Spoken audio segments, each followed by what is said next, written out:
Sports Talk Daily with Andrew Hustler Patterson and Michael Remus. What is going on, everyone? Welcome to another edition of Winnipeg Sports Talk Daily on a beautiful Thursday here in the Peg. Remo on the road for the next couple days. Connor's going to be jumping in. Looking forward to welcoming him into the program in just a couple minutes. Shout out to our guy AZ taking care of getting us on and off the air today. Andrew's in again. We've got lots to talk about today. Geoff Hamilton's going to jump on. We'll get his thoughts on the way things are shaping up in the Stanley Cup playoffs. A little bit of Bomber talk as well, heading into a week one bye after this preseason game for the Blue and Gold. And coming up later on the show today, there is a great community event Saturday at Seven Oaks Arena, a hockey equipment drive for Indigenous communities in northern Manitoba. And the Riverton Rifle himself, the legendary Reggie Leech, along with Jamie Leech, as well as an organizer, are going to jump on and tell us a little bit about it.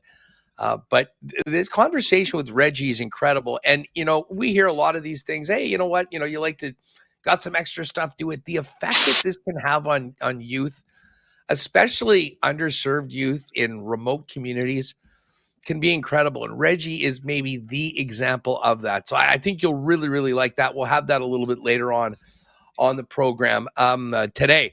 Of course, one team has clinched their spot in the Stanley Cup final. That's the Florida Panthers. They disposed of the Carolina Hurricanes last night. We'll get to that. We got a big one tonight. The Edmonton Oilers looking to do the same. Take care of the Dallas Stars in 5 with the win tonight. And move up the start of the Stanley Cup final next week to Wednesday, which I think everyone would be here for. Of course, it is Desiree Scott week on Winnipeg Sports Talk. Don't forget, everybody, Saturday, 1 p.m., Princess Auto Stadium, the Desiree Scott retirement game, Canada's women's national team against Haiti. This is an incredible opportunity for Winnipeggers, whether you're a soccer fan, a sports fan or not, to come out, celebrate, and send off Desiree for her incredible contributions to soccer from coast to coast in this country, but especially here in Manitoba as our most decorated and greatest player that this province has ever produced. So I hope you'll be able to get out to the game. There is a ticket link in the description of this video, as well as in the podcast. I would suggest, and obviously not having kids, but, I've got nieces that have played soccer. If you have little girls, get them out to this game. There is no more inspiring figure for youth, especially female athletes, than Desiree. Humble beginnings, staying here in Winnipeg, for her college career, when a lot of people said that would really harm her chances of really taking it to the next level and even being in the mix for the national team. And obviously now 3 Olympic medals, an incredible career later. It ends on Saturday at Princess Auto Stadium, 1 p.m.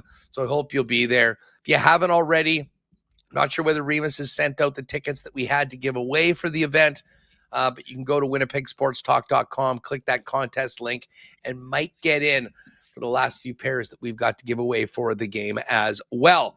Don't forget, by the way, Gold Eyes tickets continue to keep going well. If you haven't got your Gold Eyes tickets for our Winnipeg Sports Talk patio party, it is on June 19th, Thursday. So I guess that's 3 weeks today. And we've had great response. We've only got a limit of about 75 tickets or so.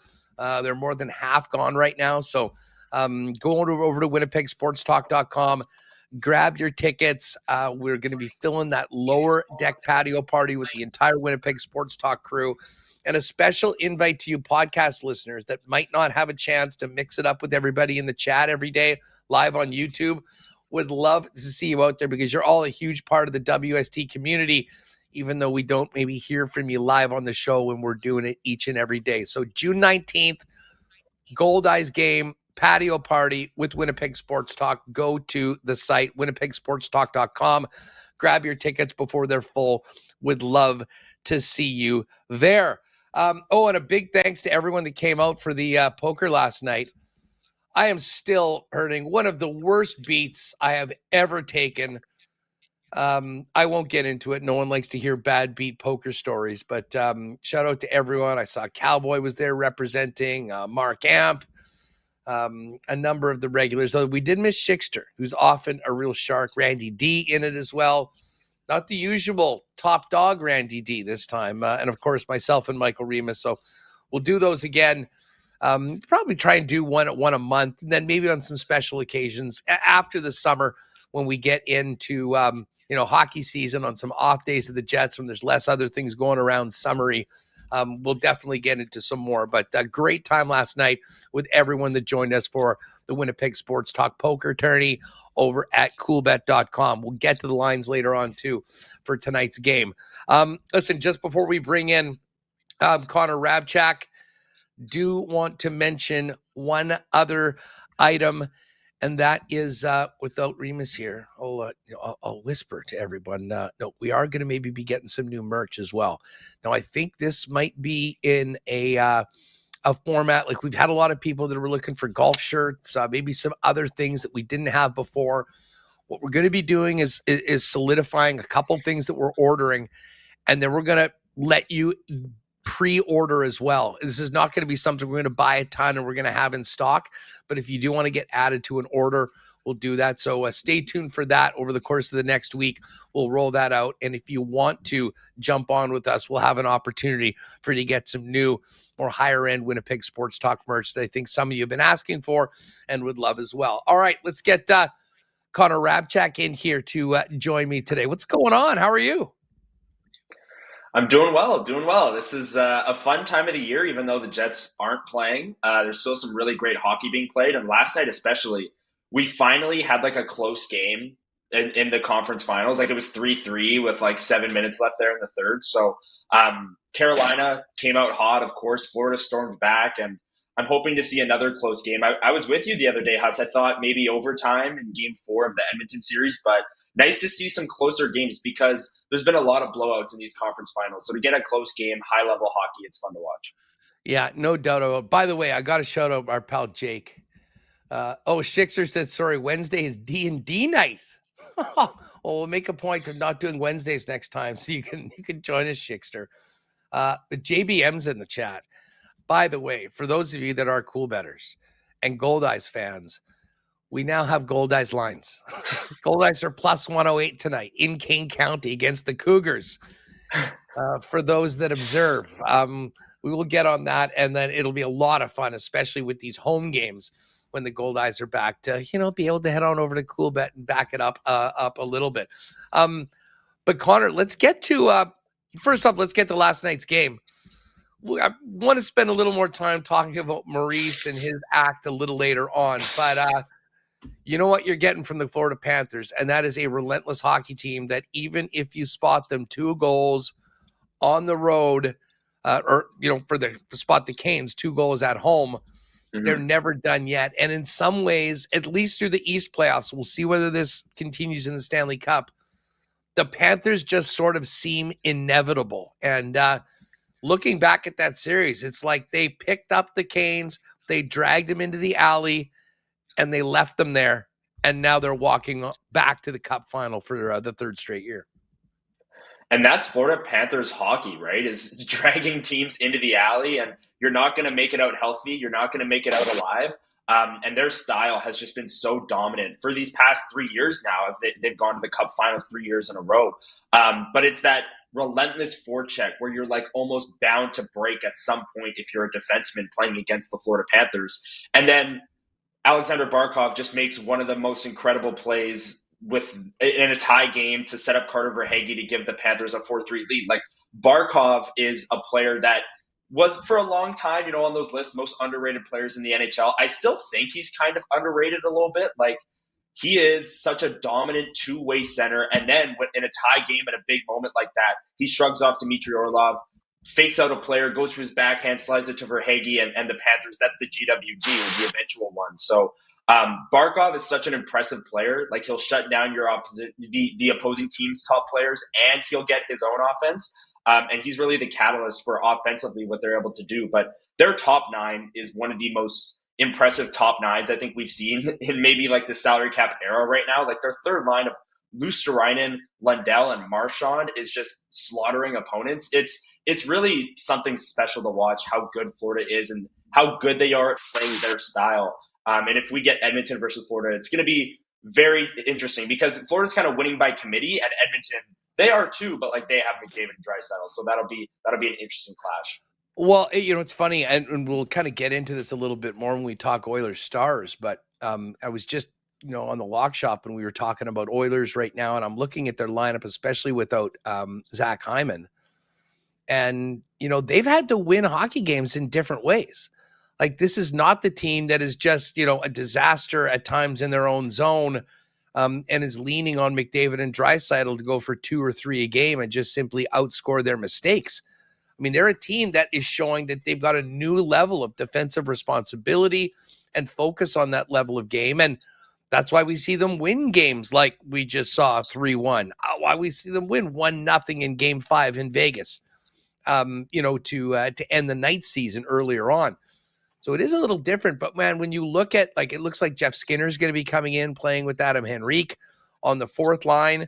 You've got Podkolzin, in there right now, playing in that third line role, along with Arvidsson and Janmark. I mean, Kapanen, who was a waiver wire pickup, he's playing in the top 6 right now. Like, they're getting really quality contributions, I should say, from a lot of guys that maybe a month or 2 months ago you couldn't really expect it. But when I look at the Oilers, they really are going to need that top 6 to be the area where they're providing the goals and play well defensively. When you look at the Florida Panthers, they are a team that, do they have McDavid or Draisaitl? No, they don't. Barkov, though, has an element of a 200-foot game that is maybe the best in the NHL and is an elite player. But to your point, Connor, I mean, you look at that entire top 9, and listen, I'll even include Thomas Nosek playing in the middle of the fourth line. This is a guy that was a thorn in the Jets' ass in 2018, and he seems to find himself in depth roles on really, really good teams. And those really good teams get contributions from fourth-line guys around this time of year that can often be the difference in very tight series against top-quality competition. And then you get to the conversation of like Stuart Skinner, who has been fantastic, at least in Edmonton. Like in Edmonton in this series, he has been so good. Like I think Dallas is getting a lot of unnecessary flack maybe for how they played in games 3 and 4. Stuart Skinner in the second period of game 3 absolutely kept the Oilers in it, and they kind of flew from there. And then in game 4, he was incredible again. Like he's not giving up goals. He's making big saves. Like these aren't easy shutouts. These aren't easy 1-goal performances. He's locking things down right now.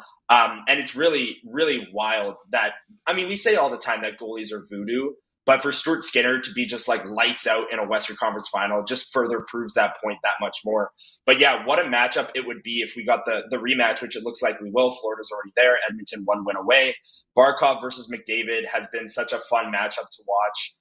It was last year, and even when these teams meet in the regular season or at the Four Nations, whatever the case might be, that shutdown ability against the top end talent is really fun to watch. And yeah, I mean the Oilers, they have McDavid and Draisaitl, but if Corey Perry's going to play at a top 6 level and Stuart Skinner's going to be like a Vezina candidate almost, like I don't know who's really stopping them. So it's going to be a fun finals if that's what we end up getting.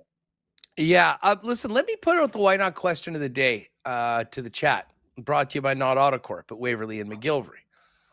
Let's just skip over tonight. Let's just assume that the Oilers win this series. Interested to know who you'll be pulling for. Is it Edmonton? And a Canadian team will finally end the Cup drought? I mean, I've always been on record saying I wanted the Jets to be the team that ended the drought for the Canadian teams. But I'm kind of coming around to Edmonton being that team. Like, I don't know, Connor, from a Jets perspective, is there a benefit to the Oilers winning the Cup? I'm trying to convince myself that, well, yes, like David will get his ring, Draisaitl will get his ring, and maybe the urgency, the focus, because they seem to be so driven dating back to that near miss last year. I mean, will it make them less of a cup contender, if that makes any sense at all moving forward? Because I will say, if they come up short again, to use like a WWE analogy, it's like Cody Rhodes coming short again, and then another year to finish the story, knowing that it inevitably, like, McDavid's going to get his ring. I would assume it's happening in Edmonton.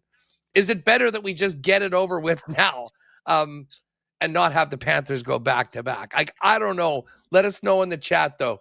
Who you got? Who do you want to win? This is not who you will be picking. Who will you be cheering for if it is an Edmonton, Florida series?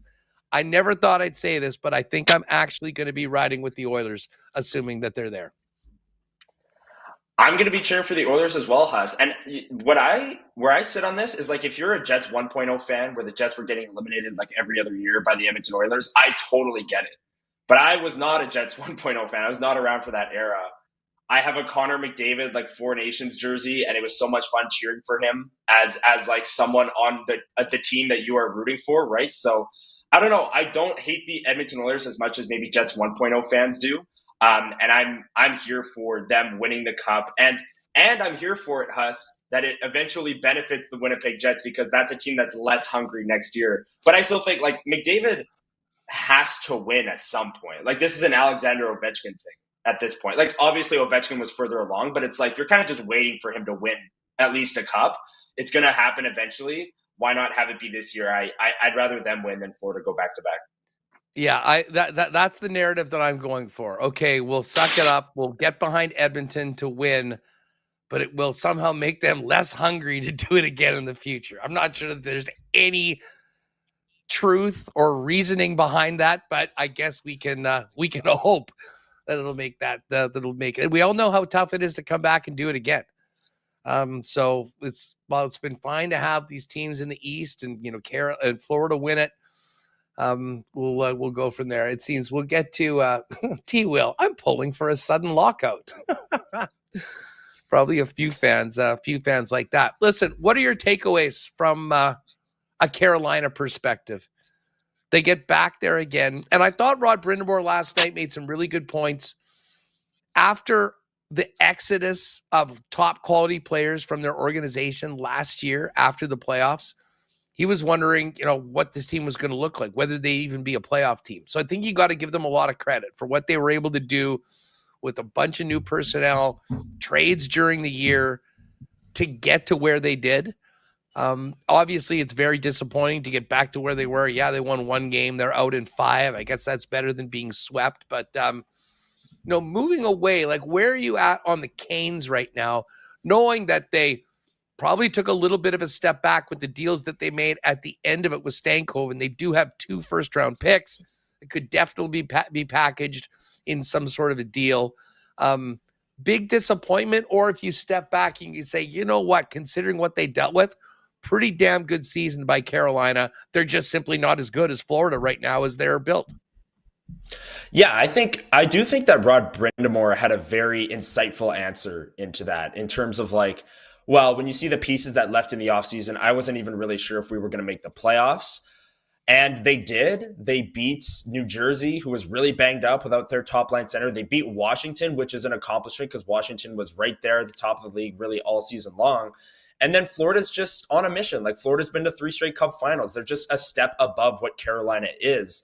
And look, this is why they got aggressive for Mikko Rantanen and made that move in the first place, was because they lacked maybe the higher end talent to compete with a team like Florida. So they have Sebastian Aho, they have Jacob Slavin, but the rest of their group, you're kind of uninspired by, at least when you're looking on paper.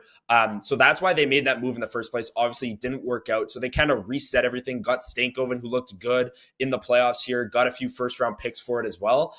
I'm okay with the Canes. I think they're going to be a perennial playoff team, like, year after year going forward. And I could totally see them making a deep run if they were able to acquire a big fish star over these next couple of years. But I'll hit you with this, Huss.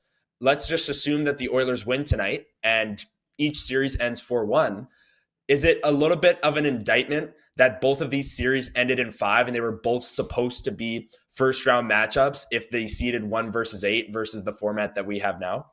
Love this question. And yes, because Carolina frankly, wasn't in the same league.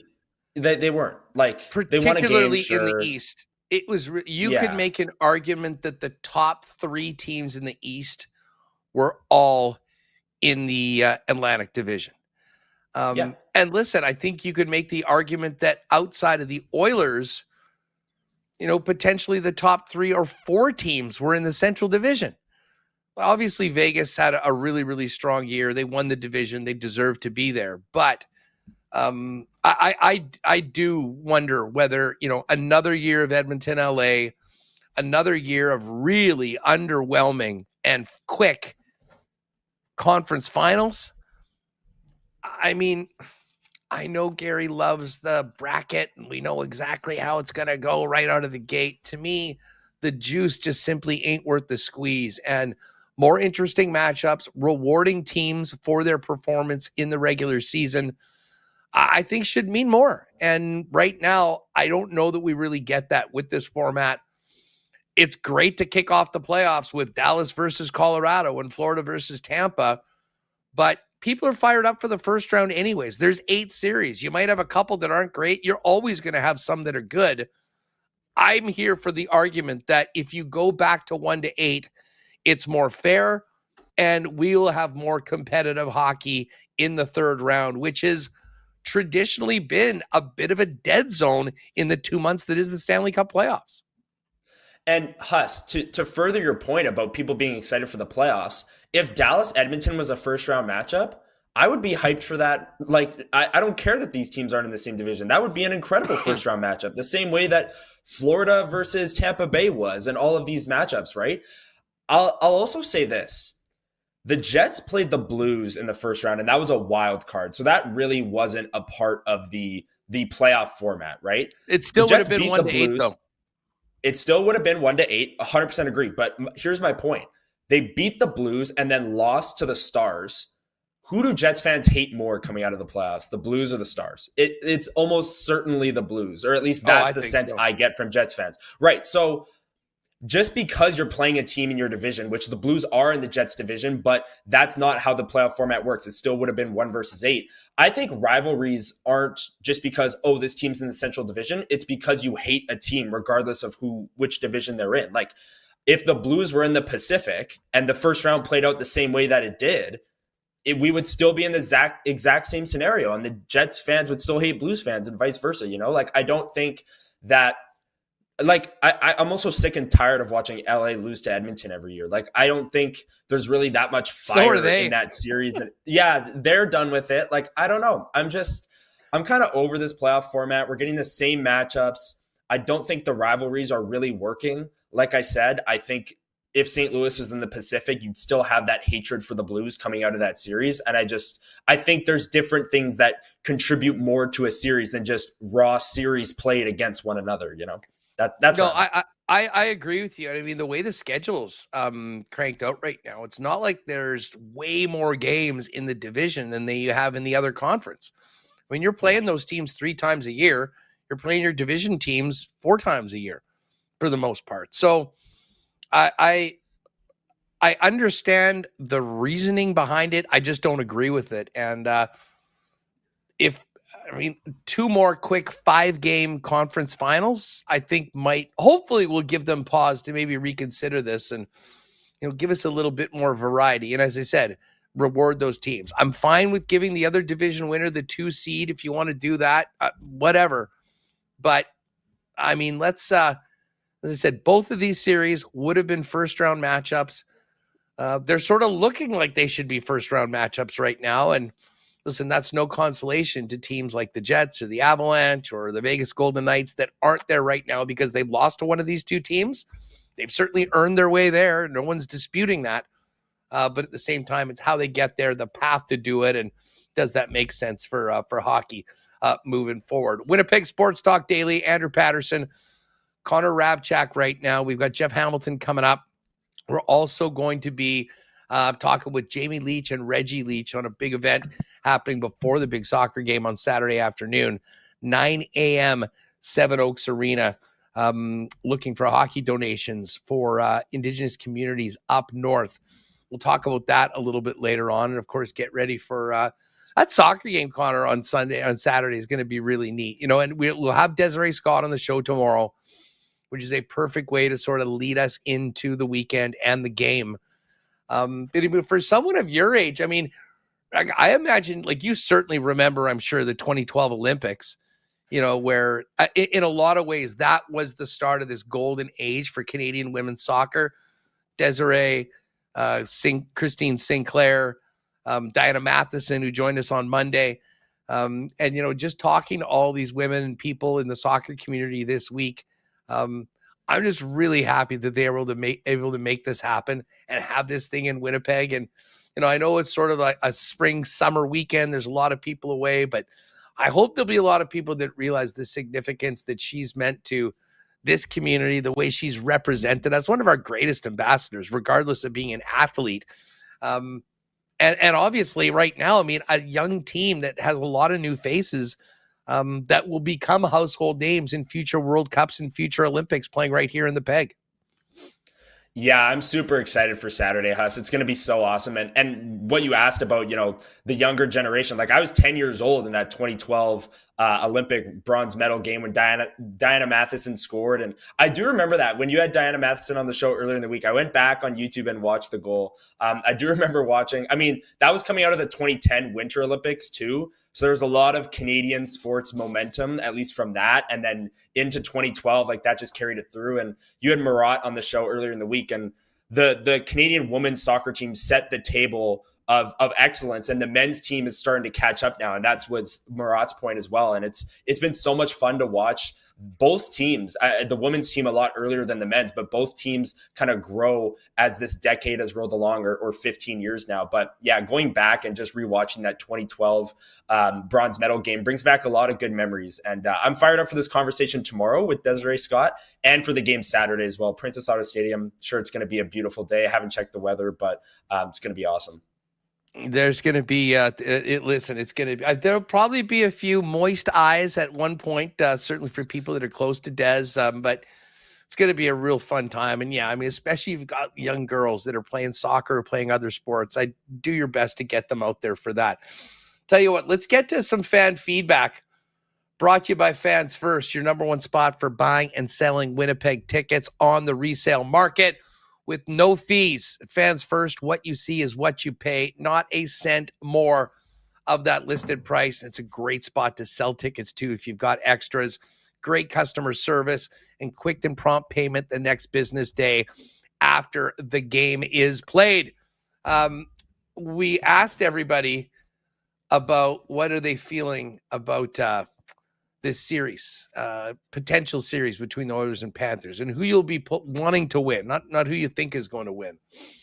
And T. Will, the Millennium Jet fans are ruining a perfectly good illogical hatred. Nicely done. T. Will's hot today in the chat. Bardot, pulling for the Panthers to lose. Jets number one, Florida's winning no matter who they play. They're built the right way. Listen, I think counting out the Oilers, I think, is foolish at this point. This will be close. Reggie Dunlop, I do not want Maurice to win. I would still pull for the Oilers regardless of who they play. But then Jay Miller, Evander Kane with the cup, get lost. Go Blue says Florida. I'd like Pomo to win back-to-back and see Smiley Nate Schmidt. And then Natalie says, agree, Phyllis. This is a new era of teams. Live in the moment, not the past. Boring Sean Morahan. Florida seems pretty likely to do it again. Natalie, Oilers all the way. When Blanchard's Oilers win it for Ben. That was really cool at Ben Stelter's. I wasn't betting against the Oilers 2 nights ago when we knew it was Ben Stelter's birthday. Kind of a great story, and win it for Ben. So a lot of love on that. So yeah, I think the majority of people in this chat seem to be pulling for the Oilers. And again, Natalie agrees with me that if they win, they won't play with such urgency. It will allow the Jets to move up. I mean, I think this might be wishful thinking, folks. I'm fully owning that. But we can dare to dream, can't we? Anyways, fan feedback is brought to you by Fans First. Check out the site today at fansfirst.ca. By fans, for fans, no fees. Bomber games and Bomber tickets available on Fans First. Available all year long. All right, we're going to bring in the hammer in just a couple minutes. But big shout out to our friends at Rolly's Transfer. Have you seen the Winnipeg Sports Talk truck rolling around the city? It's everywhere right now because it is busy right now as people make moves and lean on Rolly's as the most trusted name in moving in Manitoba for over 60 years. If you have a move coming up, go to Rollies.com. Great website, totally revamped. You can learn all about their services, their history, but click on that request an estimate point and let them know. First of all, put in the promo code WST for a special discount, and then let them know when and where you're moving, what needs to be moved. And the great staff at Rollies will turn it around quickly with a great quote and get you locked in for the white glove treatment that Rollies is famous for. For all your moving needs, make it Rollies, Rollies.com. Request an estimate today and make sure to tell them that WST sent you. Smiles all around at St. Vital Dental Center, our pal Dr. Terry. And, of course, St. Vital Dental Center is presenting the Manitoba Match Play Golf Championships, which is underway right now at Elmhurst. Terry's going to actually join us for a couple minutes. We're going to talk a little bit about the event and see how it's going. Very, very well connected in the golf community. But he's also the go-to guy for dental services, along with his incredible team at 167 St. Anne's. Beautiful new facility, free parking in the back. And listen, Terry and his team at St. Vital Dental has been serving generations of Manitobans and can do literally everything that you need when it comes to your grill. Everything from cleanings and checkups all the way to things like dental implants. St. Vital Dental Center has you covered. Find out more and make an appointment for you and your family, serving customers from 6 months to 99 plus at stvitaldental.ca. Excuse me. Hey, I tell you what, our friends at Canadian Club are ready for another beautiful weekend. And I'm looking at the calendar right now. It's May 29th. You know what that means? You've just got a couple days left for big savings on the new Canadian Club Pack on their ready-to-drink coolers. Perfect drinks for the summer, whether here in the city or out at the lake. The 12-pack will include 4 CC and Gingers, 4 Canadian Club Citrus Smashes, and 4 of the CC Half and Half. I think I'm going to have one of those on the golf course at Breezy this afternoon, to be honest with you. Just great cocktails, perfect for the summer, ready to go in cans, and all on sale this month at your local Manitoba liquor marts. Ask for the Canadian Club Pack for the ready-to-drink coolers today, on sale until the end of the month. So you got a couple more days to jump on those savings. And hey, as you're getting ready for another beautiful Manitoba weekend, is your boat ready to go? Is your camper set up? I mean, there's a lot of things you got to get done. You better have a battery that's going to get you through the summer. That's why you should be hitting up Donnie and the gang at Manitoba Battery, your local leaders in batteries for literally everything, where you will save big money with the best prices in town, period. Beating the pants off the big box stores, and with the best customer service in town, as well as Manitoba Battery will deliver the batteries to you for free anywhere inside the perimeter with any purchase over $60. It's just that easy. They've also got 2 locations to serve you. The original location on Logan Avenue, and now a new location in the south end of the city on Dovercourt Drive.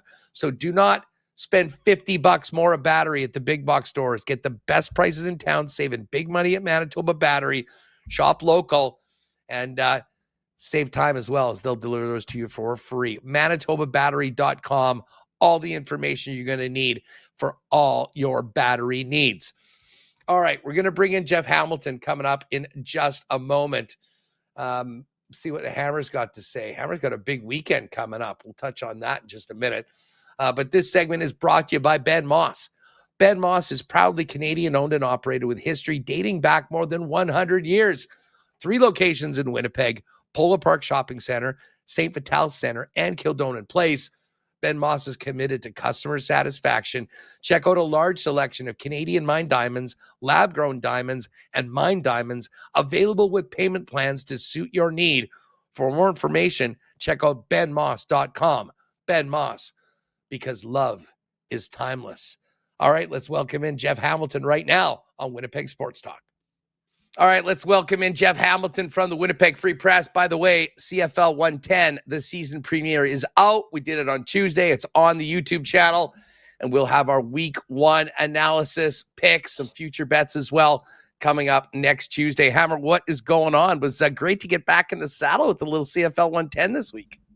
Yeah, no doubt, man. It was a lot of fun, just chopping up a league that we both know a lot about. And the one thing we love about it is just how much drama. And I get giddy almost thinking about all the circus shows that are in front of us that we just haven't encountered yet. So definitely looking forward to it. As you mentioned, we kicked it off this week. If you don't have the time to check it out on YouTube, it's always great to do it on YouTube with the visuals. But if not, go check us out on your podcast app. Tell a friend. I know me personally, I'm always looking for new CFL content. If you're that kind of person, do us a favor, help share it, help let us do it more because we love doing it. And certainly the first episode, you'll see how excited we are. Next Tuesday, I can't wait to get into our picks as well for the entire week. Mm-hmm. And next week will be which is also a nice add-on, Huss. Like we're going to be getting into more of the picking, and I'm going to bring some of my insight into covering this league pretty closely for 10 years. So that's also should be an advantage for listeners 100%. Hey, on a professional note, by the way, congratulations are in order. Big weekend coming up. We usually spend a lot of our time in the toy department, as it were, when it comes to news and media. But your journalism work's been appreciated. What was it, an investigative award that you're up for this weekend out in Calgary? Yeah, heading out to the Canadian Association of Journalists conference, which is a couple days, in gala Saturday night. I'm up for one of the written news's investigative pieces for across the country. It was for my childcare series last year, as I think a lot of readers will know, as they see my byline a little less and less consistent in the paper, that I've melded my job at the paper more to investigative work, longer term projects. So that was one of them last year. I'm on to another one, this year, and a couple other things that are in the works. I'm still doing some sports, obviously, but it's just, so looking forward to getting to Calgary this weekend. It's always a fun time seeing. Well, good luck on that. Well deserved as always, and we'll all be pulling for you. We may need to do a little investigation as to how the Winnipeg Jets are going to handle being without their captain, Adam Lowry, for a while. We'd heard that there was going to be, some things that would come out after the season, but man, hip surgery, 5 to 6 month recovery for a guy going into the final year of his contract. Now, I assume that Adam Lowry is going to be staying a Winnipeg Jet, but I do wonder what this is going to have an effect on even training camp, the early part of the season, as well as, this is already a team that looked to upgrade at center position. Adam Lowry was one of the rocks in the middle. You miss him for a month or two, that could be a significant challenge for the team getting into the 2025 season. I don't want to say devastating, Huss, because I think that's a little bit too early, or maybe even a little bit sensational to say, a guy's getting a hip surgery, he's going to be out possibly 1 month or so or whatever into the season as some kind of impossible climb or obstacle in front of the Jets. As you know, and anyone else that's watched this team this last year, Adam Lowry missed 8 games during the season, and the team ripped off 8 straight victories. So they've proven they can do it without him. Now, as you mentioned, it just takes a dent in an area of the roster that is obviously a need. And depending on what, GM Kevin Cheveldayoff can do this offseason, will dictate just how big of a deal it is come October when the season does get ready to go. So, it's interesting too, Huss. I think, and again, I don't know anything about it. No one knew anything about it. Nobody, Adam never tipped his hand, nor did Cheveldayoff or Scott Arniel, right? So I think it came as a little bit of a surprise. I don't think that, he developed hip issues, from that time of his garbage day press conference to now. Obviously, it's something that's been bothering him. The concern, Huss, is hip injuries, not good. That's one of the injuries. Now, I know Andrew Ladd had double hip surgery, and he wanted to keep that under wraps before he got traded to Chicago. Hip injuries, kind of like, I don't want to bring in dogs into this, but like golden retrievers, it's a tough one. It's it's tough to kind of come back to. I'm not saying that Adam Lowry is not going to come back and he's not going to fully recover, but it is, you wonder with the wear and tear, the style in which he plays his game. Some of the games in which you saw him play this playoffs, I'd argue. I mean, I even tweeted out in the first round, like, is Adam Lowry in this series? Of course, he was very much in that series when he scored the overtime winner in Game 7. But this is obviously something that he needs to get done. He's looking at his long-term future here. That's the other thing, right? Like whether or not he would be able to play on it. Those kind of conversations happen all the time in the NHL as far as, what are my options? What are the recoveries? If I do pick surgery, what is the likelihood of recovery? And obviously in this case, surgery was the best option moving forward. So while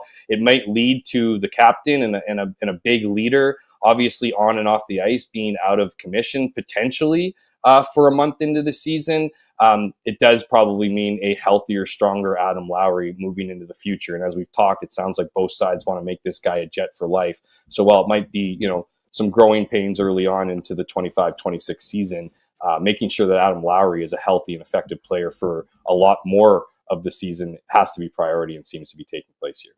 Yeah, and listen, you're far better off missing the first couple months than the last couple months, and training camp, Holy, what work that into your contract? Don't have to go to training camp. Yeah, well, I'm sure he won't miss it too much, but I don't envy the summer that he's got coming up, rehabbing from something like that. As much as we can have a little bit of fun with it, and his presence around, like for young players and just the organization, I mean, I think certainly will be missed, and there'll be a leadership void that a number of players are going to need to step up and sort of fill. But it does bring us, and we're spending a lot of time talking about Nikolai Ehlers, who's an unrestricted free agent, and the RFA discussions when it comes to the big deals that need to get done. Dylan Sandberg, hopefully long-term, Gabriel Velarde. But there's one other RFA that I think ties into this Adam Lowry contract situation quite significantly, and that's Morgan Barron. And Morgan Barron, Geoff, he's been on the fourth line mostly for the better part of last 3 seasons. And his numbers sort of, dictate, he's kind of in the teens of, 15 to 20 points sort of thing. Mm-hmm. But since the trade deadline, when he moved into the center position, I think it opened up a whole new set of possibilities for Morgan Barron. And I would imagine based on the personnel the team has right now, if Adam Lowry misses any significant time, Morgan Barron's probably the guy that goes in there. And it gets me thinking about the importance of a deal and what sort of a deal we look for Morgan Barron, because, of course, this is an arbitration eligible year. Once he signs this, he will be a UFA afterwards. This might be the perfect time for the Winnipeg Jets to try to do a longer-term deal at a very reasonable rate for Morgan Barron and allow him to flourish into a player that I think we've seen him just scratching the surface of as he's gotten more opportunity and responsibility. Yeah, it's interesting. I think the Jets obviously carry a lot of the leverage here, Huss, when it comes to negotiating. You just mentioned he has arbitration rights this time around. I don't know how much money you're going to get collecting 15 points in, 73 games or whatever it was. That's not exactly top dollar. But to your point, I mean, you saw things, particularly after the trade deadline, swing in Morgan Barron's favor as far as his ice time, his play, and moving him to center. And as you mentioned, Adam Lowry, his uncertainty heading into next season all of a sudden makes Morgan Barron, the focus on him a little bit brighter. The other thing too about Morgan Barron is it's kind of wild to know that he's just 26 years old. He's not even, I don't know if it's just his appearance. Maybe he looks just older. He certainly handles himself well, all those kind of mature things. But you wonder kind of where the potential is for this guy.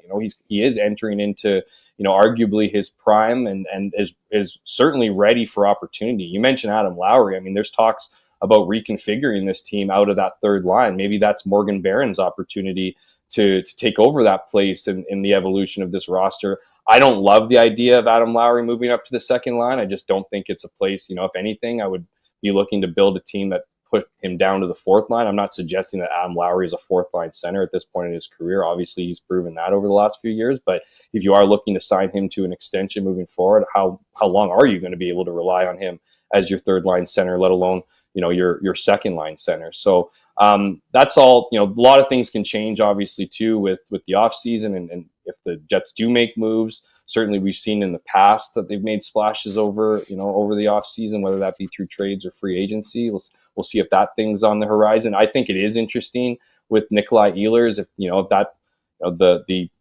uncertainty of Adam Lowry, does that necessarily change things for the Jets when it comes to Nikolai Ehlers? I imagine that's not the case. This feels a lot like convincing Nikolai Ehlers to stay. I don't think, I'm not saying he's jettisoning or wanting to leave, certainly, but I think he wants to see some of the love, in his contract, in what he views most likely as his biggest contract in his career. So still a lot to figure out here. I thought, we're not close. I mean, we're getting there. We're obviously getting to, into June here and need to make a deal by July 1st or you become a free agent, but there's still lots of time. And if you look at the way the Jets have done business, I think that speaks to a positive in that, they have done deals with the clock ticking and the time dwindling down. So we'll see what happens here with 27. Yeah, I wouldn't be surprised if the Jets end up doing a 3 or a year or longer deal with Morgan Barron that gives him, a nice. Yeah, because why are you signing a long deal if you're Morgan Barron? You know what I mean? Like, why would you? There is an element of security when you're on the. I mean, because up until this point, he has been on the. I mean, he's been on the roster. He's been in the lineup each and every night. But I mean, he was making 1.35. The qualifying offer is going to be 1.4. I mean, if he could get himself a nice raise into the 2+, 2.5 on a 4-year deal, I think it might be something that makes sense for both teams. Yeah. I mean, Vegas has been one of the shrewdest teams when it comes to deals like this. I think in their first year, the deal that they signed Alex Tuck to, it was like a 7-year deal at 4-point-something mil. They did the same thing with Brett Howden. Oh, you like playing here? You're going to get a chance? Well, how about this? We'll ink you for whatever, 4 or 5 years at $2 million a year.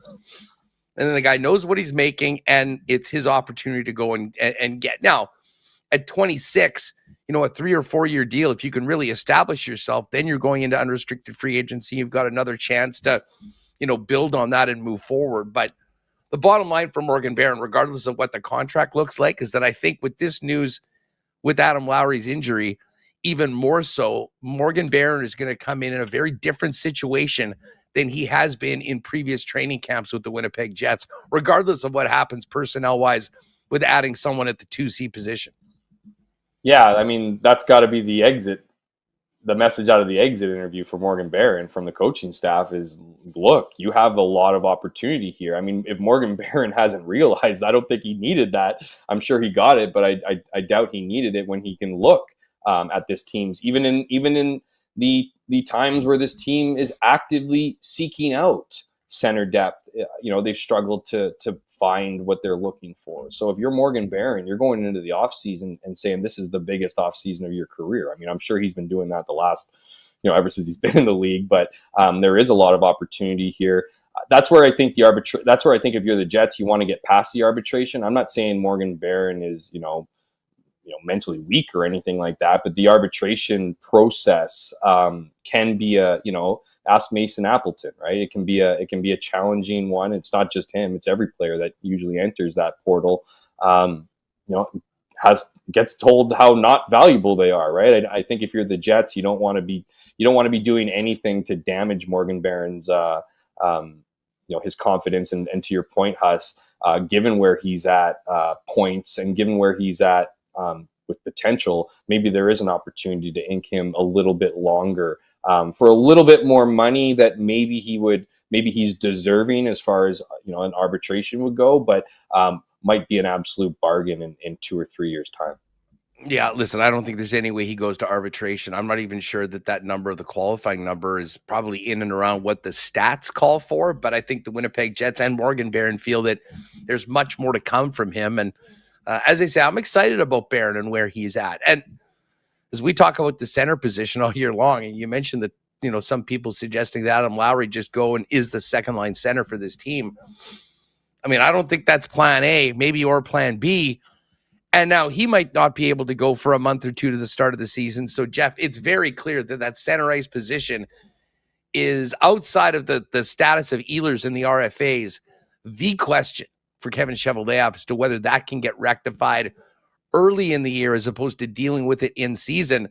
And as I said, going back to Morgan Barron, regardless of how that shakes out, there's going to be a big opportunity for him, I think, to take what he did in the last quarter of this season and playoffs and play a much larger role for the Winnipeg Jets going forward. Hey, just while we're on the topic of hockey, Maurice and the Panthers back in the Stanley Cup final, and Oilers seemingly 1 win away from meeting them again. Are you here for the Stanley Cup rematch of last season?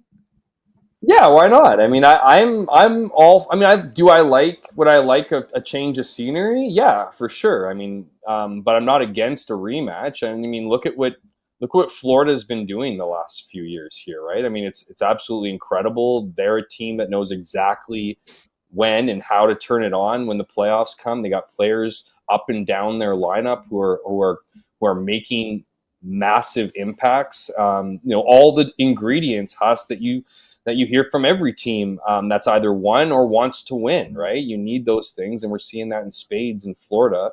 Edmonton too. I mean, it was nice to, Edmonton's, it's honestly a joy, a pleasure, whatever you want to call it, watching guys like Connor McDavid and Leon Draisaitl play hockey. Like, it's just, to not want them on the biggest stage, to have them on the biggest stage rather is special. So as much as, you'd like to see a team like Winnipeg, break through that, or other teams even like Carolina, like, how do you not feel for the Hurricanes and their issues with the Eastern Conference Final? But at the same time, it's survival of the fittest. And in this case, these two teams have proven year after year, literally, that they're worthy of that opportunity to fight for that championship. Hey, let me just ask you about the Florida effect. We know pro sports is in a lot of ways copycat leagues. Oh, this team is successful. This is what we have to do. The Panthers are still the standard right now. We'll see whether Edmonton, presumably, if they are lucky enough to beat Dallas one more time, can beat them in the finals. But the Panthers have really put forth the blueprint right now. You got to have speed, you got to have skill, but they are a meaner team. I mean, they took the Canes out to the alley and they left them there. How do you think that is going to affect or change decision-making processes, offers when it comes to free agency and team building this year? Because the bottom line is the Bennett's, the Kachucks, the Tom Wilsons, those are some of the most rare and scarce kinds of players that you have in the National Hockey League. We've been talking about what Bennett might get in the offseason. And, to put it back to Morgan Barron, he's got these numbers. This is what he would get in arbitration. Sam Bennett is going to get paid far beyond any 55-point scorer in NHL history, I think. But, we've talked about this here in Winnipeg. I think every team is talking about it right now, looking what the Panthers are doing. Is there a new level of toughness that is back in the National Hockey League? And do you think that's going to continue when it comes to building teams and next season's season? I sure as hell hope so, Huss. Honestly, I don't, I get it. I'm a little bit historic, or not, whatever, prehistoric, dinosaur, whatever you want to call me when it comes to, I love physicality in hockey. I love, whether it's hitting, whether it's fighting. I do think it brings a lot to the game. I think the playoffs are special because of that reason. I don't want the playoffs to be a skills competition. I don't want, it's telling to me that the Carolina Hurricanes, get absolutely dumped when it gets, when the things get down to, the Eastern, in this case, the Eastern Conference Final, when you really start paring down to the teams that are playing the best hockey and they're getting absolutely wiped by a team that's just physically dominant, right? I love that style. And I think, whether it results in a trend that way, here's the thing, Huss, a lot of the tone or the culture or the identity of teams in a lot of ways is based on your best players, right? If your best player is, if your best player is Matthew Tkachuk, you're going to have a rough and tumble kind of team. Sam Bennett, you have, even guys like Sasha Barkov, he's not, he's a strong player. I mean, they just have a bunch of hardworking players, that are also skilled, right? I mean, you look at, New York, Artemi Panarin, right? You have, Mika Zibanejad. You have all these high-end guys that are more skilled players, and we don't talk about them at this time of the year all that often. That's why they got right? Rempe, Geoff. That's why they've got the Rempire State building for 5 minutes a night. I do think there's going to be an effect here. You look at the two teams, like Edmonton's also a physically, tough team. Like they're not, they also play hard and they have that mixture of skill. Yeah, I mean, I don't think that teams were pushing off the idea of being more physical. You always hear about teams wanting to be bigger, more physical, have that presence, be strong in front of the net. Like you need guys who can do all those things in order to play that way. So, I do think a lot of people are talking about it. At first, I thought you were going to be moving more into like, the tax havens or whatever that some of the U.S. states are, particularly Florida, for some of these players. I know when I've talked to agents in the past, I'm not saying that it doesn't have an effect, but when I talk to people inside the game, they say it doesn't really matter where you play as long as you have a good accountant. I do think that plays into it for sure. But at the same time, Huss, I mean, Florida was bad for so long. No one wanted to be there. Now people want to be there because the weather's amazing. The amenities, if you will, are incredible, but now they also win and they have that culture. Like, look what Paul Maurice said in the season. They didn't give a shit where they ended up in the standings. Like they didn't care where they finished. They knew when push came to literal shove that they'd be the ones that were dominating on the biggest stage. So we're just seeing that again. And whether it's, and that's why you're going to see guys like Sam Bennett get paid. But the interesting part, and what my prediction is, I think he stays in Florida. I think he probably takes a team haircut in Florida to keep the band together, and probably makes less than $10 million just so that Florida can get things done. And that's really just what like they've Sam been able Reinhart to did do. last year. Exactly. That's what I'm saying. They've been able to do that. And what's wild is that's happening in Winnipeg. They just don't have the same level of horses. If they, there's a lot of talented guys in Winnipeg, there's no doubt, but they just don't have the stars. They have great contracts and guys are amazing. Mark Scheifele, no doubt. Kyle Connor can put it, but it's like getting that little extra tier of player. But that being said, the Jets have put themselves in that position to be President's Trophy winners because they don't have players who are demanding or chasing necessarily, double-digit a year contracts. Although it is quite hilarious, I think, for a lot of Jet fans to see this juggernaut Panthers team go out there and who's on the blue line? Dmitry Kulikov and Nate Schmidt, who the Jets bought out. Yeah. And I said, pretty nice. So this is just Paul Maurice one long troll job, right? This is just a one long troll job that he did. Like going on Paul Maurice troll jobs. Just trolling the entire city. I thought he was going to hand it over to Winnipeg. Here we are. Maybe that's next year. He said the next team to win the Stanley Cup. I guess his team is going to keep the cup for one more year, and then he can acquiesce and let the city of Winnipeg enjoy a Stanley Cup parade. Jeff Hamilton's with us from a lot better turnarounds. The Winnipeg Free Press. Very weird situation for the Bombers next week with this week 1 bye. But I wanted to ask you about Dylan Mitchell.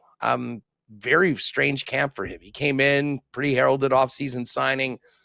He's been running with the twos pretty much the entire time. I assume that he'll be there, but what do you make of just his situation? This is not unknown. I mean, we've seen guys sign deals as veterans in the Canadian It's just not typical in Winnipeg. I was just about to say, like Michael Shea. If you're gonna come in out of shape in Winnipeg, you better be here for a few years, and you better have a couple, rushing titles under your belt. You know what I mean? If you're gonna come into training camp and not put in that, that off season. That seems to be the situation with Dylan Mitchell, right? I think it's a guy who was probably a little turned off about his time in Edmonton, really excited about his time in Winnipeg, and then probably just didn't put the work required in the offseason, right? Kind of was leaning on his own skill level, and we've seen that, right?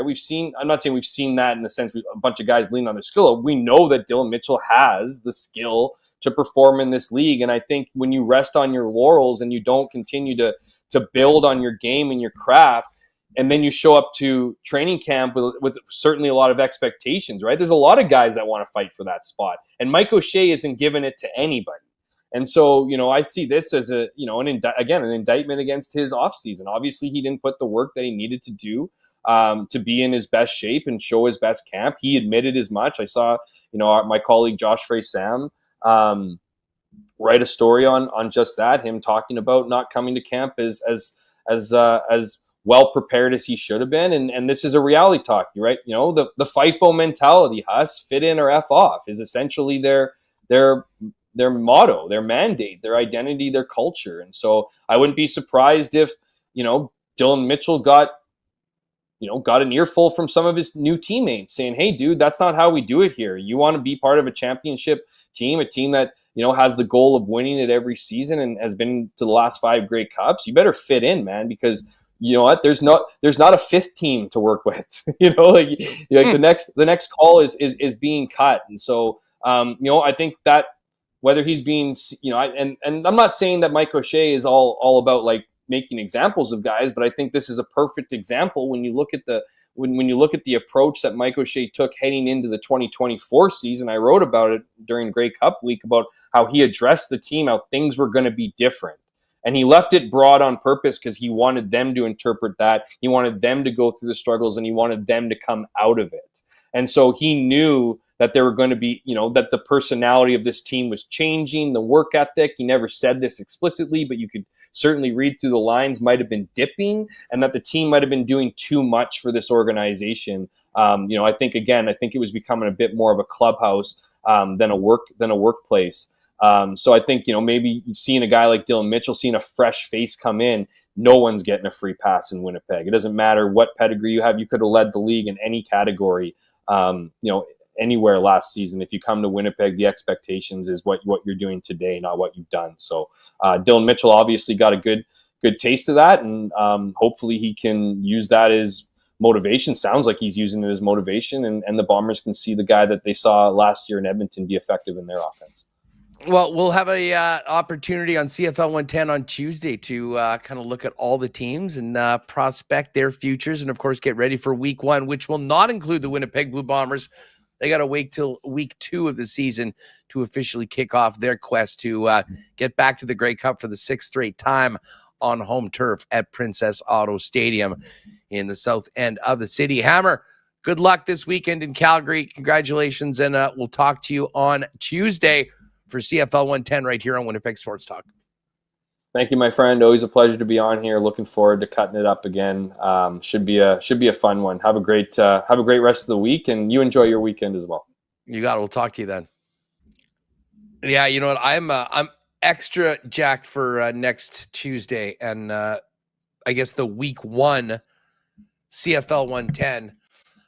All the futures bets are up, available at CoolBet right now. And I mean, listen, we'll talk Grey Cup, we'll talk MOP, but I'm definitely interested in getting Hammer's takes on, you know, some of the over-unders and, you know, for team totals as well as players. Was talking about that with Dusty a little bit in the lock shop today. So we'll have that. And we've got some really exciting stuff coming up for additional NFL content, NHL content, and more with our partners at CoolBet coming up as we get into the new seasons for both of those leagues. But CFL 10 up and running. We'll see you all there on Tuesday after Winnipeg Sports Talk. All right. Hey, big thanks to Princess Auto for their great support of WST. Of course, Princess Auto is where you're going to want to be Saturday afternoon for the Canadian women's national team taking on Haiti.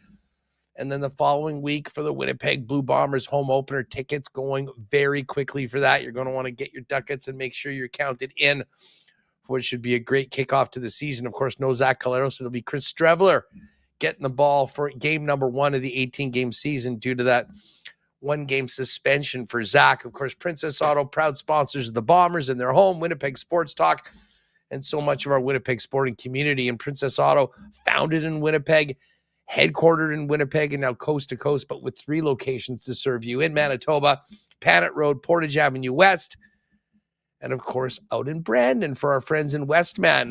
Pop by Princess Auto for the best deals on the most unique assortment of tools and equipment around.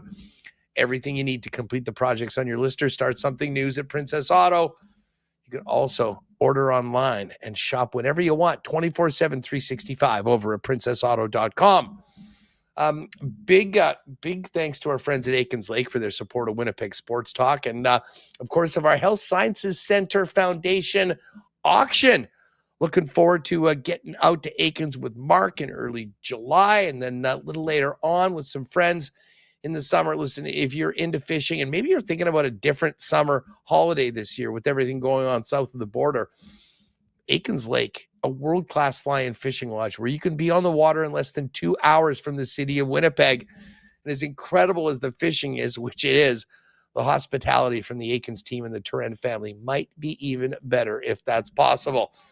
Go to aikenslake.com for all the information on options for a trip with a couple buddies, for a corporate outing or more, as well as availability for the 2025 fishing season. And check them out on all their socials at Aikens Lake for more on what the Aikens experience is all about.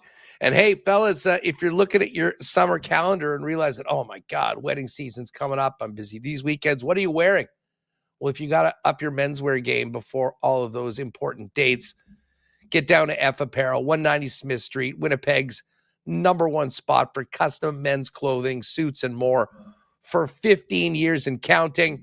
Custom suits starting at $400, chinos, golf pants, custom shirts, both tucked and untucked styles, and the best selection of menswear accessories around. 190 Smith Street is where you'll find them. You can also check them out online. Great discounts for wedding parties, as well as a grad offer where if you got a 2025 grad, buy a suit, get a free shirt and tie. It's all there at the website. You can also make an appointment to come in for a fitting at that's EPHapparel.com. All right, we're going to get into some more Jets topics. Talk Paul Maurice's comments after last night's game. I've been sort of waiting to get to this. But as we bring in Connor, this segment is brought to you by your Prairie Toyota dealers who want to remind you to get in and go with the Toyota Tundra. The Tundra has quality. That means it is the strength to take on any challenge, off-road or hauling a heavy load, backed by the peace of mind knowing it's a Toyota. So take the road less traveled in comfort, room for teammates, friends, and gear. Can we talk about how good this truck looks? Anywhere it goes, the Toyota Tundra is turning heads. From $154 weekly for 60 months at 5.19% APR with $66.99 down. Hybrid also available. Check into that. You can find out more. Visit shoptoyota.ca. Connor Rabchuk back in with us now. And, Connor, I want to pick up on a couple of Jet topics that we hit with Geoff first before we get to Pomo. Maybe a little Bomber talk before Reggie Leech and the gang join us. First off, reaction to what you thought when we heard that Adam Lowry had hip surgery and is going to be out 5 to 6 months with a pretty significant recovery. Yeah, I liked Jeff Hamilton's comments on how, he didn't mention it. Cheveldayoff and Arneal didn't mention it at the end of season. So this kind of came as a surprise, but I don't know if you were very shocked at the news, Huss. Like, obviously it's shocking. Adam Lowry's out for 5 to 6 months. We didn't see this coming, but Adam Lowry didn't really look like his usual self in the playoffs, like playoff Adam Lowry that we've become accustomed to over these past couple of years. So to hear that he was dealing with something major that needed surgery and is going to put him out 6 months makes a lot more sense to what we saw, I think, down the stretch there into the season. But yeah, a 5-month recovery is the end of October, beginning of November. 6 months, obviously, push that back another month. So it's a big opportunity for Morgan Barron. It's a big opportunity for all the other Jets to step up like they did in that 8-game winning streak that Hammer alluded to, that they ended up winning all of the games that Adam Lowry missed. But obviously one of the best third-line centers in the league, one of the best defensive centers in the league, and the Jets will be in tough to start the season to get off to as good of a start as they did. I know that's probably not repeatable, 15-1, but getting off to a good start is key, and without their captain, it's going to be that much tougher.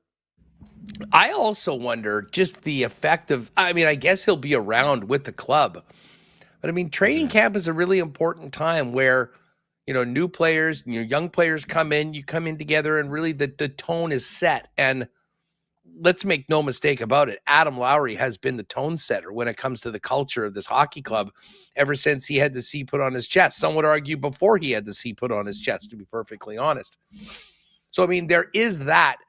But at the same time, listen, Adam Lowry is an incredibly important player, and we can call his line the third line, the two line, whatever you want to call it. The Lowry line has always been leaned on heavily by whoever the head coach of this hockey club has been. And without him there, never mind the second line center conversation, Connor, that we'll be having until that is filled or a move is made. But man, that's a big hole in the lineup for what could be a significant part of the regular season in a very, very tough Central Division.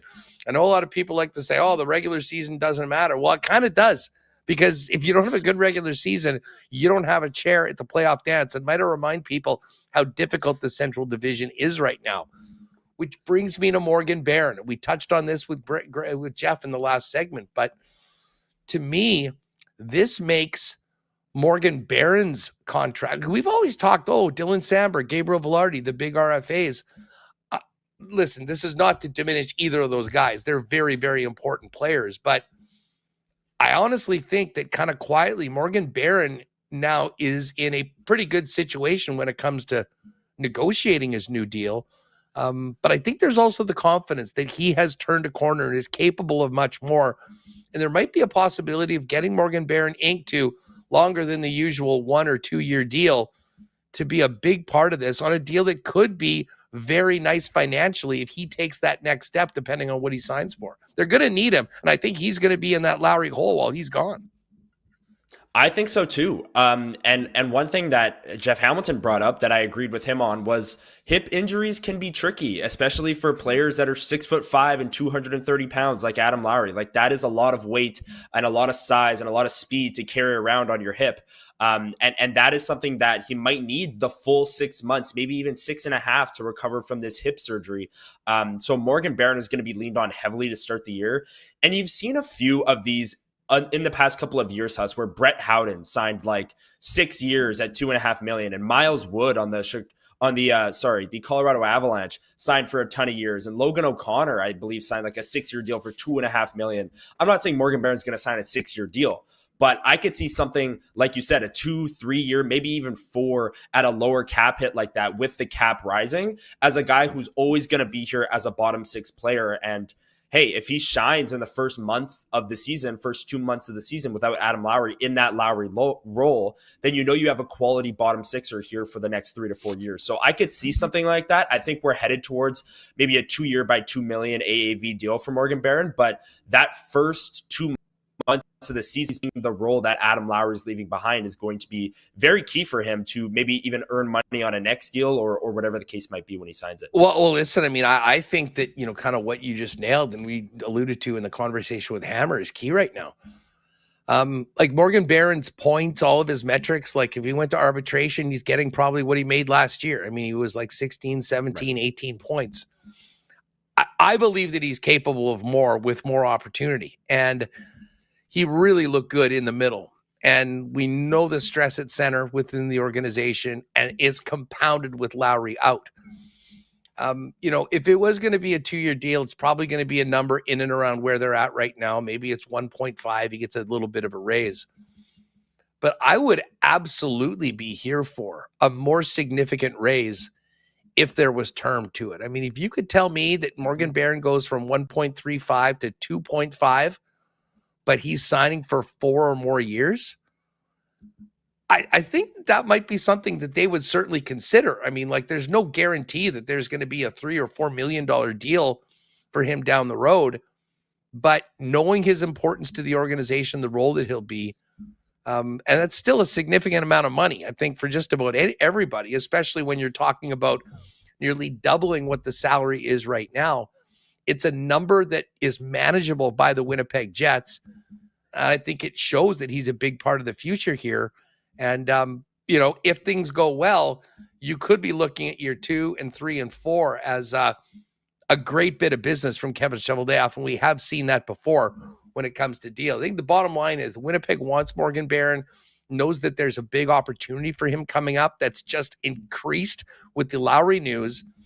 And while we spend a lot of time talking about Dylan Samberg and Gabe Velarde, and maybe those are the deals that get done first, I'm going to be paying really close to this Barron negotiation as to what they get done and how many years it's for, because I think there's a big, big role for him, a much bigger than he's had in the past, awaiting for him when he gets to training camp next season.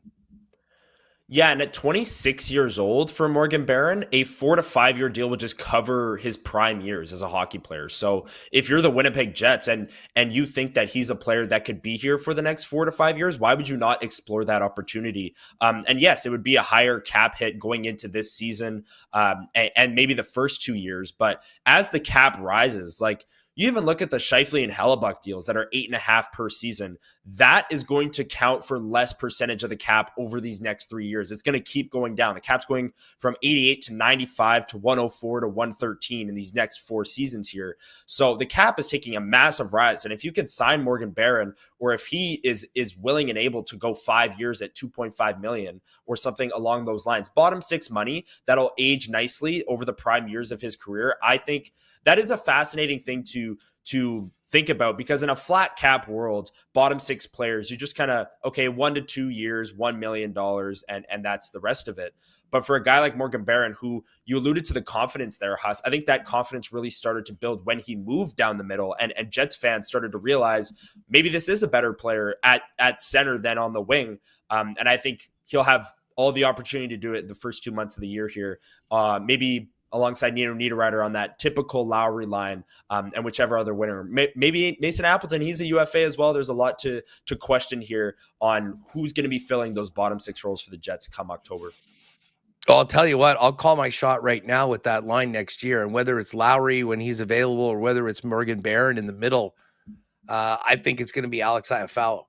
I mean, I have thought for a long time that Iafallo has been very capable of being in that spot. And at times he's played on a fourth line, which is great. I mean, really good teams have players like that might be playing fourth line. And everyone can debate Appleton's contributions to themselves. He earned his spot. He kept it for the entire duration of his time here. But I kind of do think that we might be seeing, as they look to bring in some players on ELCs, he might sort of be the odd guy out. And I think you heard some of that from him in the exit interviews, in addition to the agony over the missed open net in game number 6 that obviously was fresh in everyone's minds after the team lost in overtime. But and to me, they're sort of tied in as well, Connor. I mean, I think there was a lot of talk earlier in the year that Appleton, they were discussing an extension. I kind of think that changed a little bit when Alex Iafallo signed his, especially what Alex Iafallo showed that he was able to do when called upon in the top 6 in times of injury. And to me, the perfect spot for Iafallo was playing on that Lowry line. Gives him a little bit more ice time where he can be impactful, and he's got a great stick, plays a really good 200-foot game.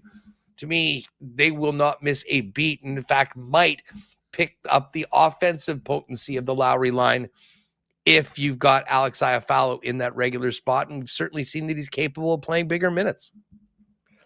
I'm certainly here for more Alex Iafallo in the Winnipeg Jets lineup. I would say throughout the year on WST Sunday Live, Huss, that if you have Alex Iafallo on your fourth line, you're a pretty good hockey team.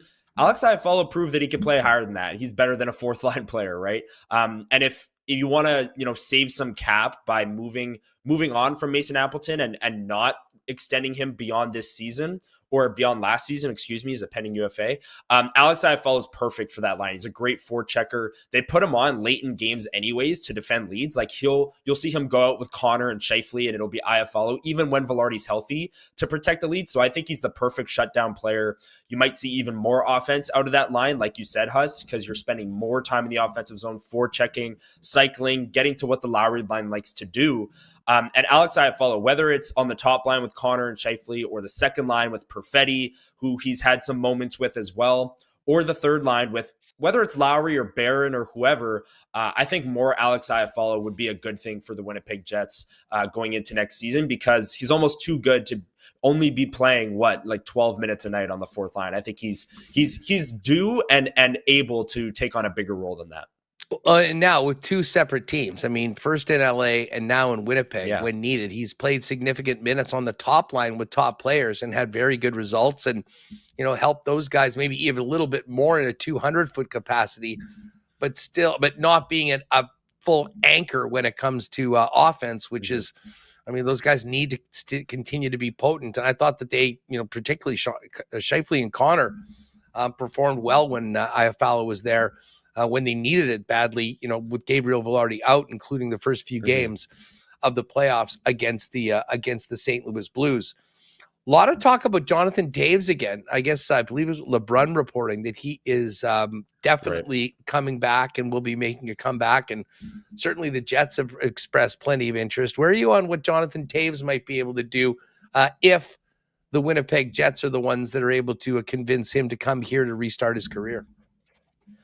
You and I had this discussion during the regular season, Huss, and I don't think my thoughts have really changed for a 37-year-old that hasn't played in 3 years. And yes, Jonathan Toews 10 years ago was an incredible hockey player, but Darren Dreger's tweet about, he would slot in well as a 2C. Like, if Jonathan Toews is the plan at 2C, I'm not here for it. I think as a fourth line center, as a bottom six center, maybe a bottom six utility player, I'm here for it. And obviously we'll see how much interest he draws league wide. But I believe it was Darren Dreger who said the NHL Jets would be at the front of the line for a potential Jonathan Toews comeback to the NHL.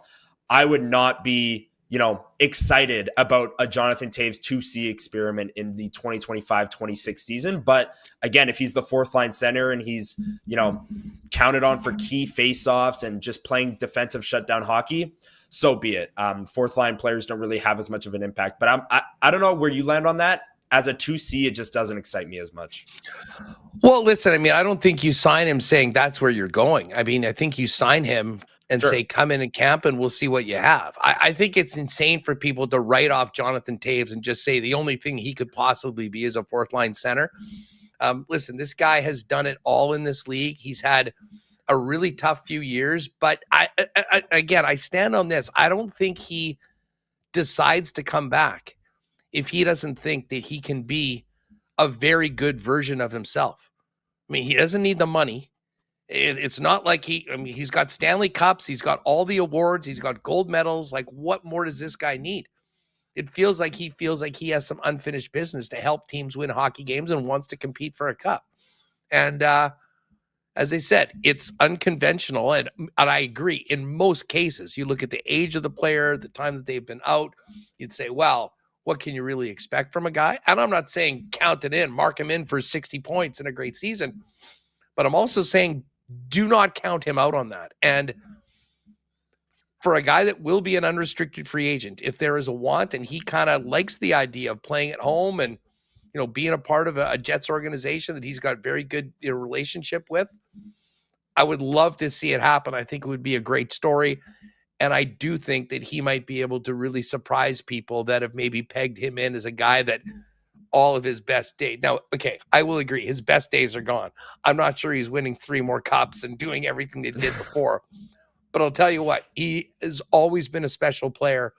And in the right situation, in the right mindset, fully healthy, I think Jonathan Toews still has some good hockey left in him. And wherever that puts him in the lineup, I don't think it's not going to make a team that gets him, if he's in a good space, a better hockey team. So I'm here for it, and it'll be really interested to see what other teams are interested in, and whether he signs right away on July 1st or whether this is something that takes a little while longer. I guess technically he could probably sign now, right?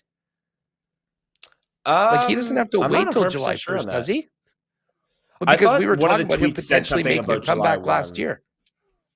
Yeah. Well, I think July 1 is obviously a key thing because it is, like when all the free agent decisions, and some people might have other options that they're looking at first. And if they can't, they'll consider this. But anyways, Jonathan Toews, regardless of whether it's Winnipeg or not, people around here are going to be very interested to see where he ends up. All right. Before we get to Reggie Leech and Jamie Leech and the gang, we have to play this from last night. So this is Paul Maurice's press conference afterwards. Panthers take care of the Hurricanes in 5 games. And if you notice, there was pretty animated conversation between Maurice and Brind'Amour before the handshake line, and the coaches did not participate in it. And this was apparently Maurice's doing and Maurice's idea. He asked Brind'Amour and his staff not to go out there We'll play this for you, and then we'll get some reaction from you in the chat, as well as myself and Connor. Here's Maurice in his favorite place in the world, in front of a microphone and a bunch of cameras after last night's game. It seemed like you and Rod had an animated discussion at the end of the game. Was that just about the handshake line? Yeah, that's all it was. Okay. And it's a personal belief, and I really appreciate what he did, because I understand the risk, that there's a bit of a risk. So the story goes like this. I don't believe that the coaches should shake players' hands at the end. There's this long list of people in suits and tracksuits. I mean, we had like 400 people on the ice. They're all really important to our group, but not one of them was in the game. There's something for me visually with the camera on of just the men who played, who blocked shots, who fought for each other. It's the end of one season. It's excitement for the other. The last thing that a player on the Carolina Hurricanes deserves is 50 more guys in suits they have. They have no idea who they are, and that's not a negative. There should be something really kind of beautiful about just the camera on those men who played shaking hands, and we should respect that. So we talked to Craig Berube on the ice in Toronto, and I figured if I could sell it in Toronto, and he understood it because he's played, and Roddy's played, so they both kind of get it. I don't know where it changed. When I first got in the league, you would never go shake the players' hands. Some coach wanted to get on camera. Is the only thing I can figure out, right? And it was I don't know, maybe you want to shake Wayne Gretzky's hand or something. I don't know when it changed, but I don't think it's right. I think there's a really nice, kind of beautiful part of our game when just the players shake hands at the end. When you think of all the wars, that's not the right word, all the great competitions on the ice, I mean, hard, going after each other, and yet they shake hands like that. That's special. I mean, they're not sending Christmas cards to each other. This was nasty out there. Something very special to it. So I appreciate the risk that he took, because he's concerned that somebody here is going to be upset that he didn't shake our players' hands. I asked him not to, and he said, and he understood it. So that's what happened. And then, All right, so there's Maurice waxing poetic for 2.5 minutes on not making it about the players and somehow making it all about him. I couldn't believe this. And listen, if he doesn't want to go into the handshake line and shake hands with the other coaches, all the power to you. But honestly, I don't know where he gets off going and having this conversation and asking Rod Brindamore, who knows a thing or two about handshake lines, having played over 1,600 freaking games in the National Hockey League. Like, is Paul Maurice all of a sudden the arbiter of all coaching operations in the National Hockey League because he won one Stanley Cup finally? This blew me away. And for Maurice of all people, who, as I've said, I've got a lot of respect for him. It was a lot of fun to cover him here. From a media standpoint, it's great. He gives great quotes. He's always there for it. But there's not a damn coach in the league that loves the camera and the microphone more than Paul Maurice. So for him to say this is because some coach at one point wanted to get on camera, give me a break. My stomach was turning watching this, and I'm glad to see that a lot of people are not being snowed by this guy again. I thought this was in bad taste, and if I'm Rod Brindamore, I would love to know when he went back to the Carolina coaches' room afterwards what he really thought about all that, because I don't think Rod Brindamore needs to hear anything about how things work in the National Hockey League from Paul Maurice or anybody else for that matter. Yeah, like Rod Brind'Amore's been around forever, and your season just ended, and Paul Maurice comes over and tells you, like, I would have been fine with, and I know this is where kind of the disconnect is. I would have been fine if Paul Maurice said, hey, by the way, I'm not going to go shake the players' hands. If you're not okay with that or whatever, I'm not going. You can go, but I'm not going. But for him to say, you can't go, because I think that's the best way to respect our game and respect our players, is just ridiculous, especially for a guy like Rod Brind'Amore. Like, Rod Brind'Amore is not a first-year head coach who never played in the NHL and is new to this. And it's like, hey, by the way, I'm not shaking the players' hands. You shouldn't either. Like, Rod Brind'Amore is well established in the National Hockey League. So I don't understand it. That's the main thing I don't understand. But Paul Maurice, this whole playoff run has been on this like, oh, the Leafs lost. You guys are going to drag them. But this series was close, even though game 7, they lost like 6-1. And, oh, I think it's best if we don't shake the players' hands, even though there's clips of Paul Maurice shaking Jeremy Swayman's hand after 2022 and shaking Leon Draisaitl's hand after he won the Stanley Cup last year. Like, I just don't know why this is happening. I also don't get what this gimmick is for Paul Maurice. Is it to take, media attention away from the fact that Sam Bennett elbowed a goalie in the head again last night? Is it like, why does he feel the need to make it about himself? What is this attention? He can't help behavior? himself. I don't get it. I don't get it. I don't get it. Listen, I just think honestly, hey, listen, he's feeling it right now and he deserves to. He's got a great team. Yeah. They're going back to the Cup final. They're going to defend their championship. And listen, to the winner goes the spoils, and that's great. But to me, this business of, like, as I said, I'm totally fine. If he doesn't want to do it and that's the way he feels, no one cares. Do whatever you're going to do. But to have this sort of scene, people like, oh, what's going on between the coaches there? Like, it wasn't like he talked to him beforehand. Like, it wasn't like, hey, by the way, just sent a note over. I'm not going to do this. No, right there, right in front of the cameras. Sound familiar? Yeah. And to me, it's like Rod Brind'Amour has been an incredible coach in this league for a long time. Played like 1,450 regular season games, played almost 160 playoff games.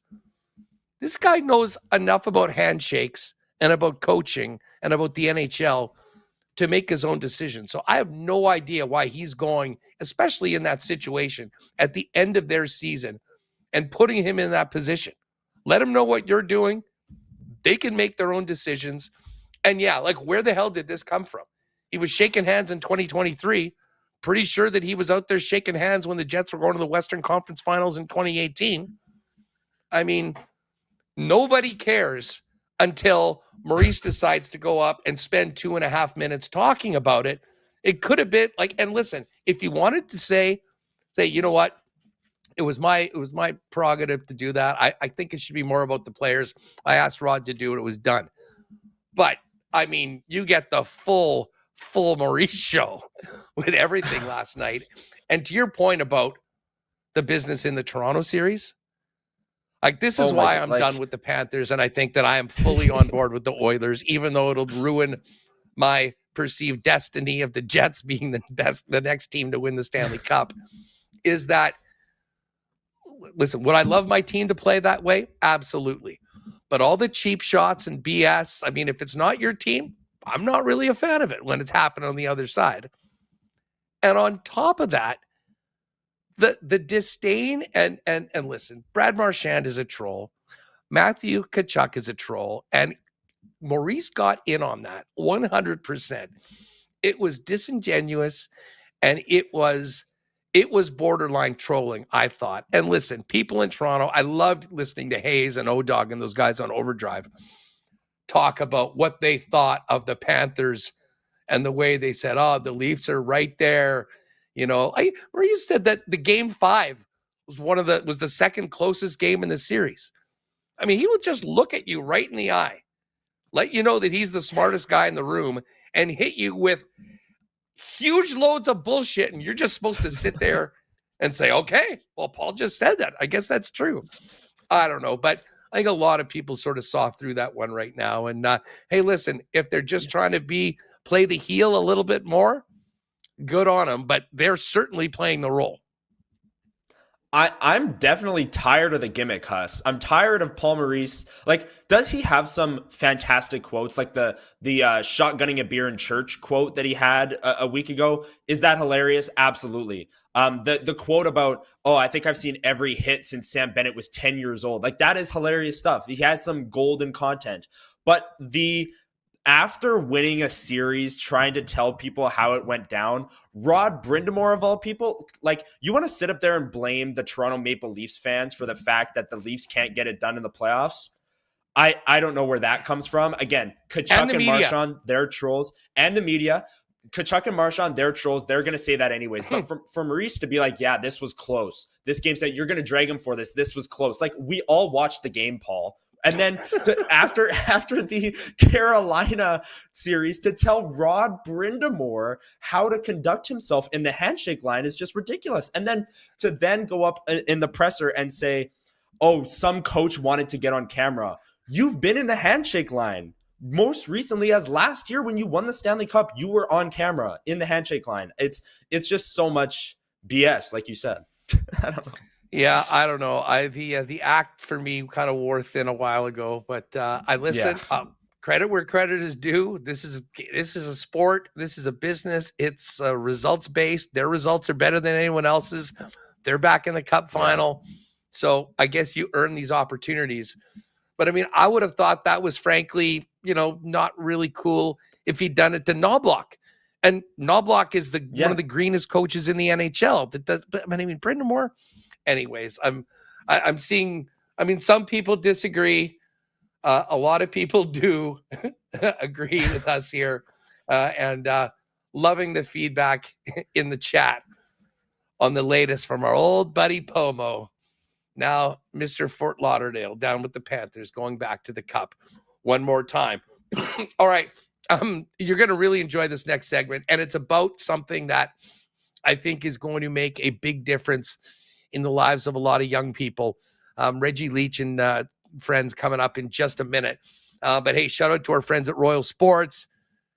If you're going to the game on Saturday and you're thinking you'd love to get maybe your daughters or yourself some Canada soccer gear, there's no better place to do that than Royal Sports. Tons and tons, not just frankly of Canada, but top pro teams around the league. They're always the place to go in and around World Cups. So they've got national team shirts and more. Incredible soccer section. Then, of course, for soccer players, too, all the boots and everything you need to dominate the game while you're at it. New softball equipment, baseball equipment, tennis is here, tons of bikes, some water sports stuff, all the running shoes you need. I mean, if you're ready to tackle summer, get down to Royal Sports. And while you're at it, make sure to check out their bomber section. Tons of great new merch, including a lot of exclusives you won't find anywhere else, ready for you to kick off bomber season. Royal Sports is the sports superstore in town. Family owned now for 50 years. 750 Pembina Highway. Royal Sports Winnipeg on Insta for the latest merchandise drops and sale information. Of course, Oilers and Stars going at it tonight. If you're heading out, the place to be is Boston Pizza. Big game on the big screens with sound. And, of course, the BP playoff menu. Wing flights are back. The Scoville Showdown's there for you crazies that love it hot. Canadian All-Star Poutine and the new playoff pizzas, the Triple Pep and the Wingman waiting for you as well. And, hey, if you are taking in the game at home and can't make it out, you can get the great taste of Boston Pizza by ordering online at bostonpizza.com. All right, we've got Reggie Leech, Jamie Leech, and Graham, the organizer of the event at Seven Oaks Arena on Saturday coming up. First, let's give a big cheers to our friends at Winnipeg's favorite local brewery, Little Brown Jug. You train day in and day out, learning new techniques, approaching new concepts, and living out the thrill of achieving your goals. Building a craft beer is no different. While you spend your hours on the ice, we spend ours here, brewing our trademark beer. Again, and again. Here's to pushing the status quo and challenging ourselves to build something memorable. 1919 by Little Brown Jug. All right, this is going to be fun, folks. We've got some hockey royalty with us right now. Popping on to talk about a great community event this Saturday at Seven Oaks Arena from 9 a.m. to 2:30, an Indigenous hockey equipment drive for their Opportunity charity. It's an absolute pleasure to welcome in the legendary Riverton Rifle himself, Reggie Leech, Jamie Leech, and Graham McWaters from the charity. Guys, it is great to have you on the program right now, and thanks so much for jumping on. Reggie, let me start with you. Absolute honor to have you on the program. Thanks for doing this. Thank you. We always talk a lot about you around this time of year because, of course, no one has ever done what you did in the playoffs. 19 goals, a record that still stands today in only 16 games. Welcome to the program. How are you enjoying retirement in the playoffs this year? Well, I don't know. I'm not sure about the retirement stuff. I think I'm more busier now than I ever have. But I watch a little bit of hockey during the year, but most of the time I watch the playoffs, and I really enjoy. I'm really enjoying the games, and it's sort of like up and down hockey right now. I believe it's all depends who wants to come out and play, and right now I believe it's going to be Florida and Edmonton in the finals, so that should be a repeat from last year, and that should be. I'm sorry about the repeat from last year, but I just hope that Edmonton wins it this year, and then but having those two teams in the final will be very exciting. Well, listen, the Panthers are one heck of a tough team, and something about that during your time with the Philadelphia Flyers. And I mean, the Oilers, what can you say? World-class talent. I think everyone would sign up for a rematch of those two. You mentioned how busy you are, Reggie, and people would be really interested to know. Tell us about post-hockey life. Where are you at, and what's keeping you busy right now? Well, I do a lot of work for our First Nation communities around, around Canada, around the world. I guess I would say I do a lot of public speaking. I do a lot of the speaking about drugs and alcohol, and what it takes to become a pro athlete, and how life today is way different than when I was growing up, and basically of telling my life story as I go along, and mistakes I made, and how I improved my life, and how people can be successful if they make up their mind and make the right choices. Well, you've certainly been giving back in so many different ways, and perfect segue to bring in son Jamie Leech, who scored a goal or two himself. Jamie, it's great to have you on the program. This equipment drive, as we'll talk with Graham in a minute, can make such an impact in so many young people's lives, to put them on a path of being more active, staying out of trouble. I know you've been very, very involved in promoting sports, hockey particularly, in Indigenous communities. Great to have you on the program. Fill us in a little bit on the connection between you and Reggie, and what we're going to talk about on Saturday at Seven Oaks. Well, thanks for having me. It's great to be here.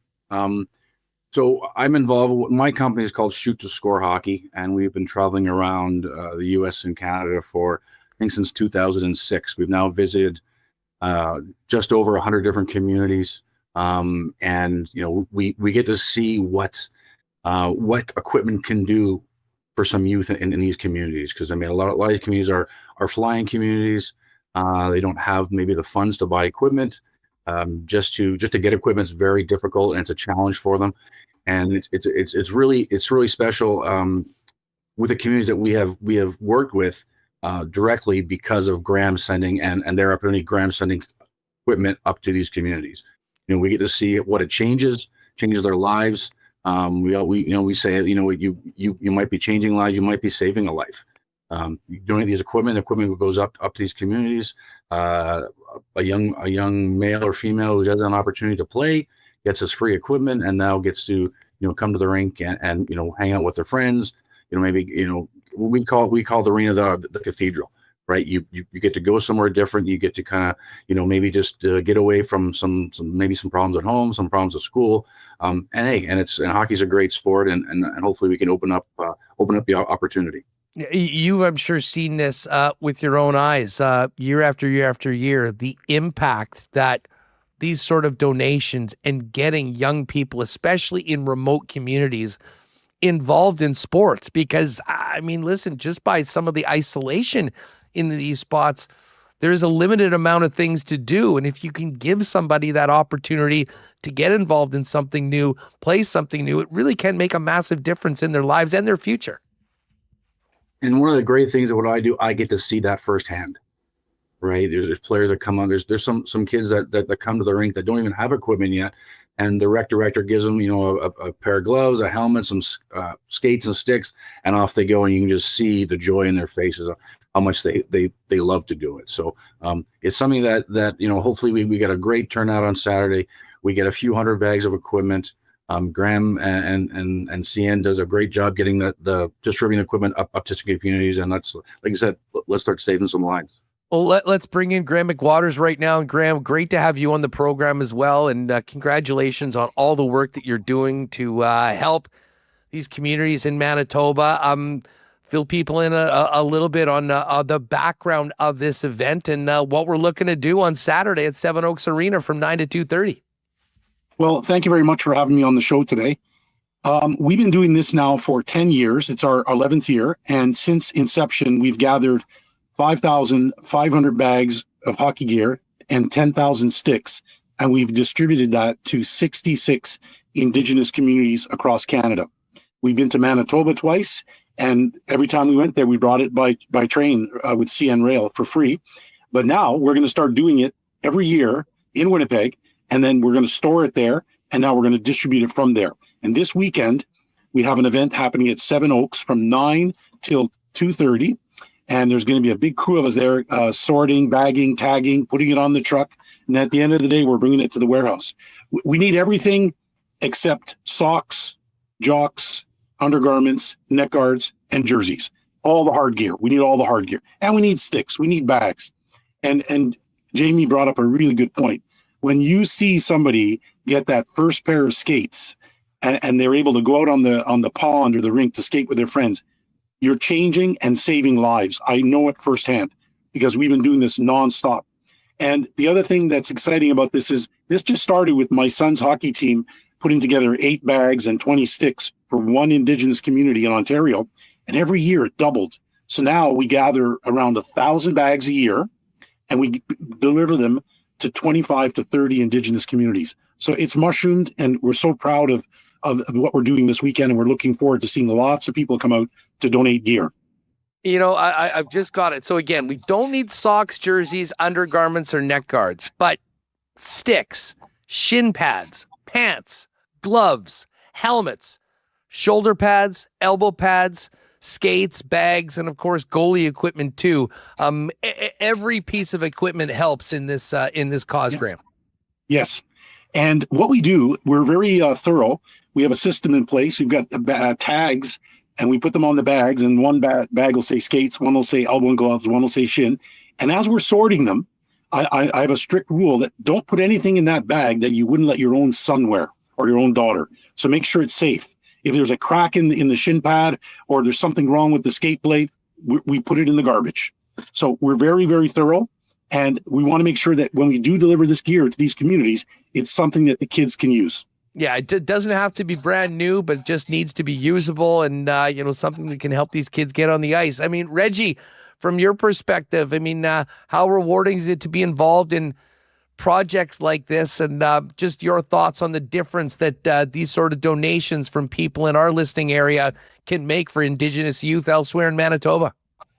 I think that like Jamie said, you have to have the experience of seeing these kids, the smile on their faces in these remote communities that we go into. And I've been involved with Jamie since 2006, and I haven't been with the Shoot to Score program for the last 5 years, but I still recommend Shoot to Score hockey in different communities and stuff like that. But for myself, I've been there. I tell a story about growing up in Riverton. I grew up with nothing and didn't own my first pair of skates till I was 14 years old. And to see these kids today of what Jamie and Graham are doing and stuff, puts a big smile on my face to see these kids out there and just enjoying the game and being at the hockey arena. The hockey arena to these kids are like the second home. And they spend a lot of time out there. And we were in a community, one of the northern communities, about 2 months ago. Jamie and I went to the hockey school that time, and it's a brand new rink, and these kids didn't have anything, and they had used equipment, and they were out there just having fun. That's what it's all about. Having the kids give the kids the opportunity to play this great game of hockey, male and female. Did you say you didn't get your first pair of skates until you were 14 years old? I couldn't afford them. I mean, that is stunning. Like, we need to do an hour on your story at some point when we've got time on this. I mean, to turn that around and be such an impact player, and like just a few years later being in the National Hockey League and having a playoff goal scoring record that still stands today. I guess it sort of speaks to what an opportunity can do for young kids that might not have had it otherwise, Reggie. I think I think it is. Like I always say is that, to be successful, the town of Riverton helped me a lot, and I give them a lot of credit because a lot of the people that when I was a younger age, I didn't have anything. I was a First Nation family, and we didn't have that much. And I know my mom and dad couldn't afford the fee for the skating and or skates or anything. And my first pair of skates was bought by the town of Riverton. So I'm very grateful for them stepping up and getting. I give them credit for getting me out of Riverton and getting me to Flin Flon and going from there.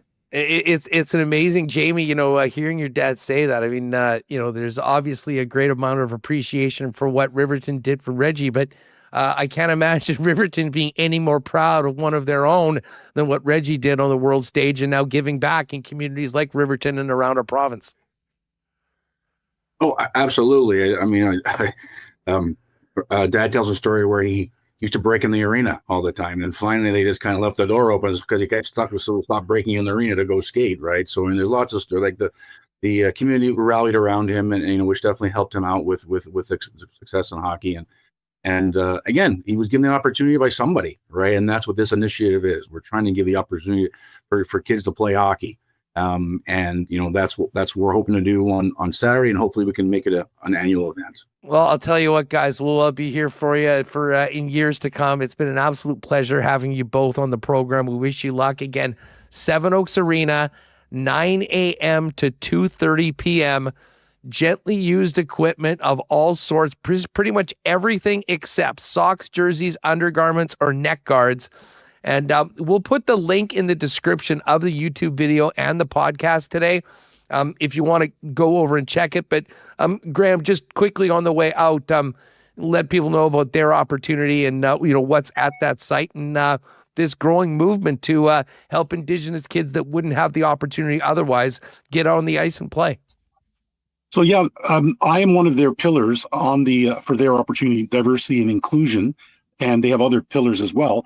And without having this charity, I would not have been able to expand the way I have, because they help me with all kinds of stuff like the website presence, social marketing, social media, tax receipts, things like that. So we got bigger because of all the support from the community and from the support of Shoot to Score and Reggie and Jamie and everybody out in the community that plays hockey. They're a very generous community.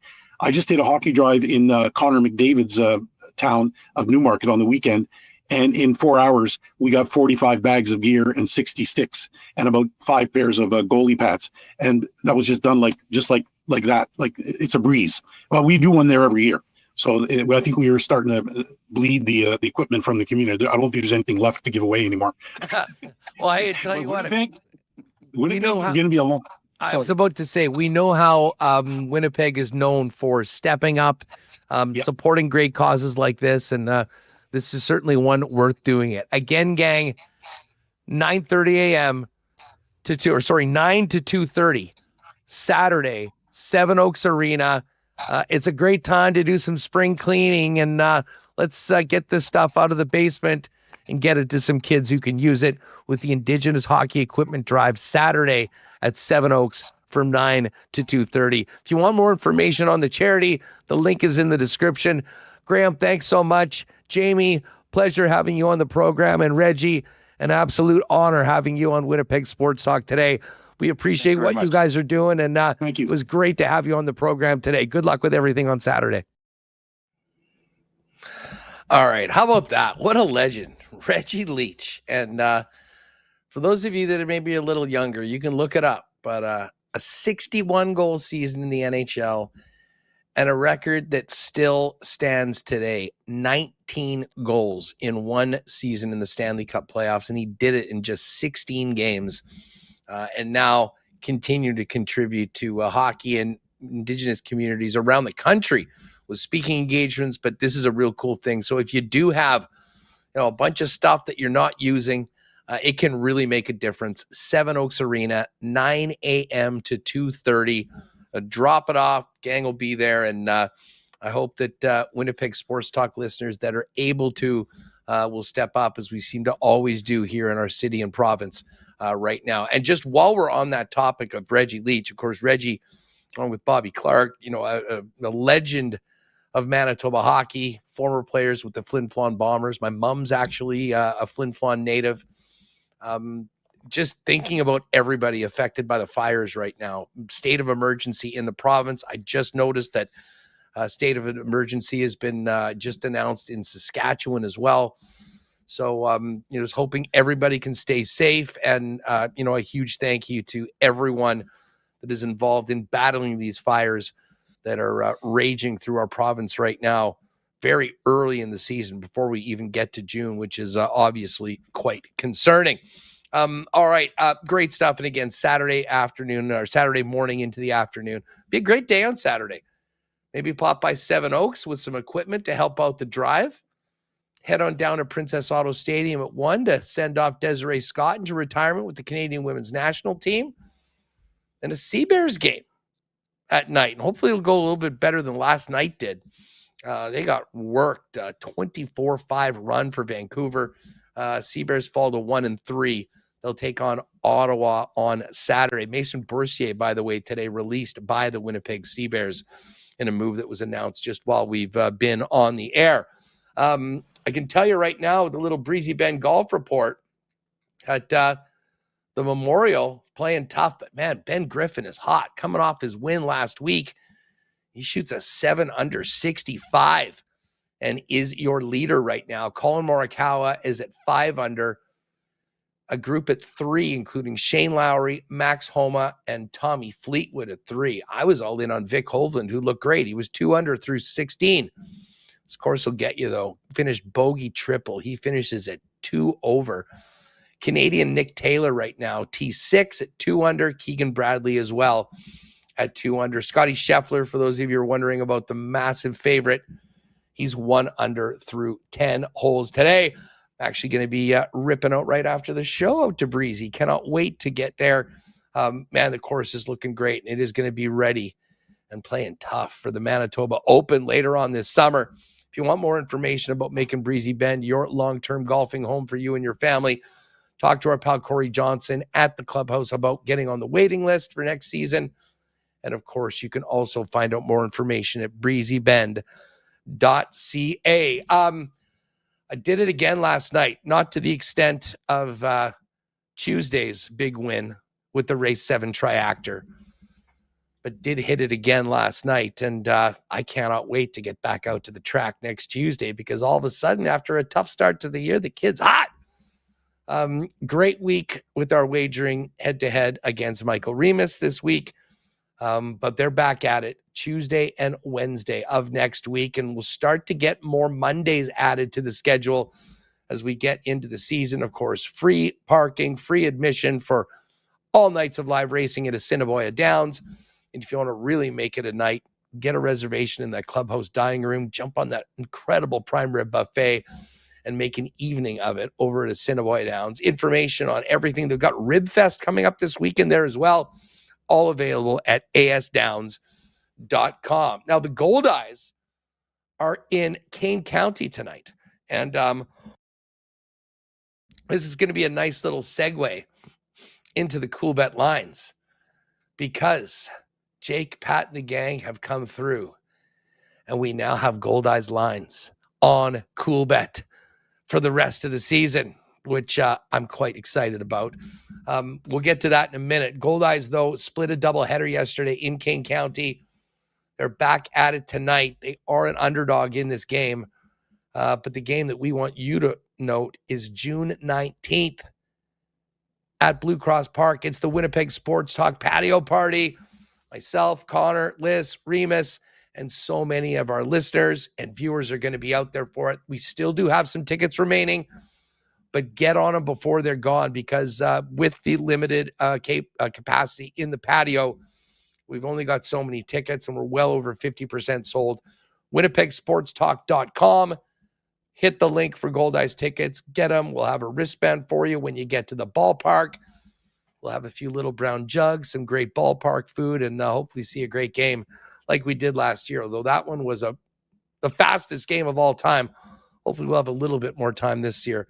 So June 19th, we'll see you there at the ballpark for Winnipeg Sports Talk Night. Get your tickets today over at winnipegsportstalk.com. All right, let's get Connor back in here, and we'll get to tonight's game and the cool bet lines. Again, thanks to everyone that came out for our poker night last night. We'll do it again next month. Keep your eyes peeled to Winnipeg Sports Talk and our socials for the date. Connor, how are you feeling tonight? Oilers plus 110 on the money line. That's come down a little bit. It was plus 113 earlier on today. And the Dallas Stars minus 130. Do they get the job done tonight as a road dog, or is this series coming back to Alberta? I think the series is going back to Alberta, Huss. I think Dallas, it hasn't been a Carolina situation where they're just getting run out of the building every game.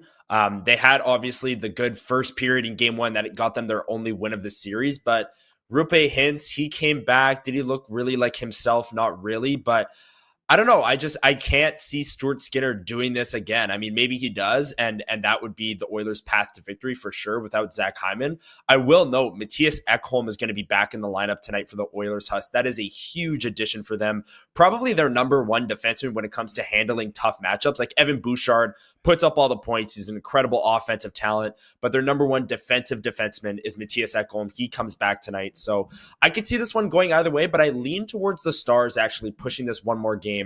I've liked some moments of their game in this series in Edmonton as well that Stuart Skinner kind of stood on his head. And even with Ekholm back, I can't see the Stars going out in 5. So on home ice, I think they extend it one more game. And then if we're going that far, I think the Oilers would end it at home in game 6. What about you? What do you think? Yeah, I think we're going to see the Oilers' killer instinct tested. And listen, they passed it with flying colors in game 5 against the Vegas Golden Knights. And you think about that game, you think about the game that they just won. These weren't games where they were, skating circles around their opponents. These were tough defensive battles. They won a 1-0 overtime game in game 5.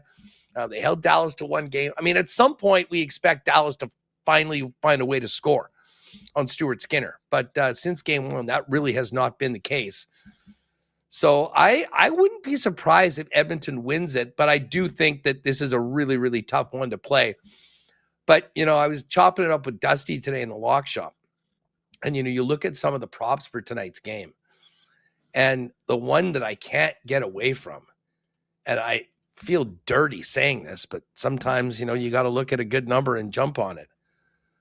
But Corey Perry at plus money to get a point, playing on the wing with Connor McDavid and Nugent Hopkins and being on their first power play, I can't get away from it. This might be a first, but I'm actually going to be going on a Corey Perry point. If you like Corey Perry to score a goal tonight, with the crew that he's surrounded with, 3-1 for a Corey Perry goal. I can't bring myself to do that, but I think we'll jump on the point for Corey Perry at plus 103 because I do think he's going to really benefit from the guys that he's riding shotgun with. I'm with you though. Ekholm, the addition of Ekholm, that's big for Edmonton. Full credit for them playing the way they've been playing without him. He adds a whole nother level to the defense. And, now you get Stetcher out, you get Emberson out. They're looking pretty good. You know who else has looked great, Connor? Who I did not expect to be an impact player, but he really has been? John Klingberg. And, we all thought that they'd be going for like the Luke Shen type of player. That stay-at-home defenseman that can be tough. And Stan Bowman said, no, we need a guy to get the puck out of our own end. And Klingberg's done a great job. I mean, I still think about how he fumbled the bag and didn't sign that 8-year extension. And that has been a bit of a nomad over the last couple of years. Very cautionary tale to sometimes take what you're offered and consider yourself lucky. But he's doing a good job to maybe re-elevate his level of what he can get paid. And I'll tell you what, if he wins a cup and he's playing every night, there'll be some money for him there in the off season. But if I had to pick, I think I'd lean Edmonton. But tonight I'm going to roll with the player prop. What about the NBA? I don't know if you've been paying close attention. This Knicks-Pacers series has been a lot of fun, and MSG is going to be lit tonight, especially after Pat McAfee disrespected Ben Stiller and who's it? Timothy Chambly and Spike Lee in game number 4. Looking at that one, the Knicks big favorite tonight now, minus 182. and the Pacers plus 153. But man, this Pacers team is good. And I really think this is going to be a tight game. I don't know if I'd take the Pacers plus 153, but I am thinking about the points at +4 or +4.5. Yeah, I have been paying attention to the NBA a little bit. I obviously cheering on Shai Gilgeous-Alexander and the Oklahoma City Thunder, not only because Shai is Canadian and the MVP, but it's a smaller market. You know, they're so loaded to Oklahoma City that I just feel like if I find them very easy to root for, as well as obviously Shai Gilgeous-Alexander being the league MVP.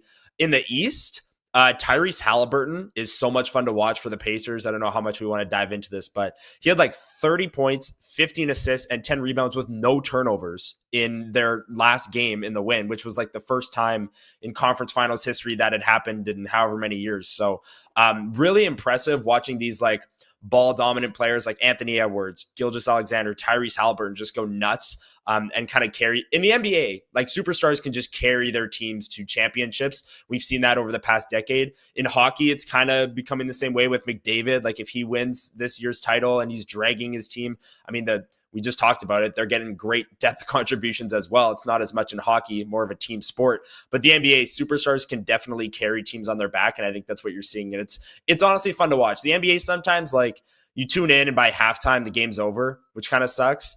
But hey, you can say that about the NHL these days too. Like halfway through the second period, Florida's up 5-1 on Carolina. It's like, well, this game's over, right? Yeah, totally. You know, you mentioned Halliburton, and Halliburton was voted by his peers as the most overrated player in the NBA. Right. And he's seemingly on a mission to let everyone know that they're just haters. He's probably the most hated player in the NBA, which is why he won that. But this guy can play, man. And yeah, his line in the last game was 32, 15, and 12.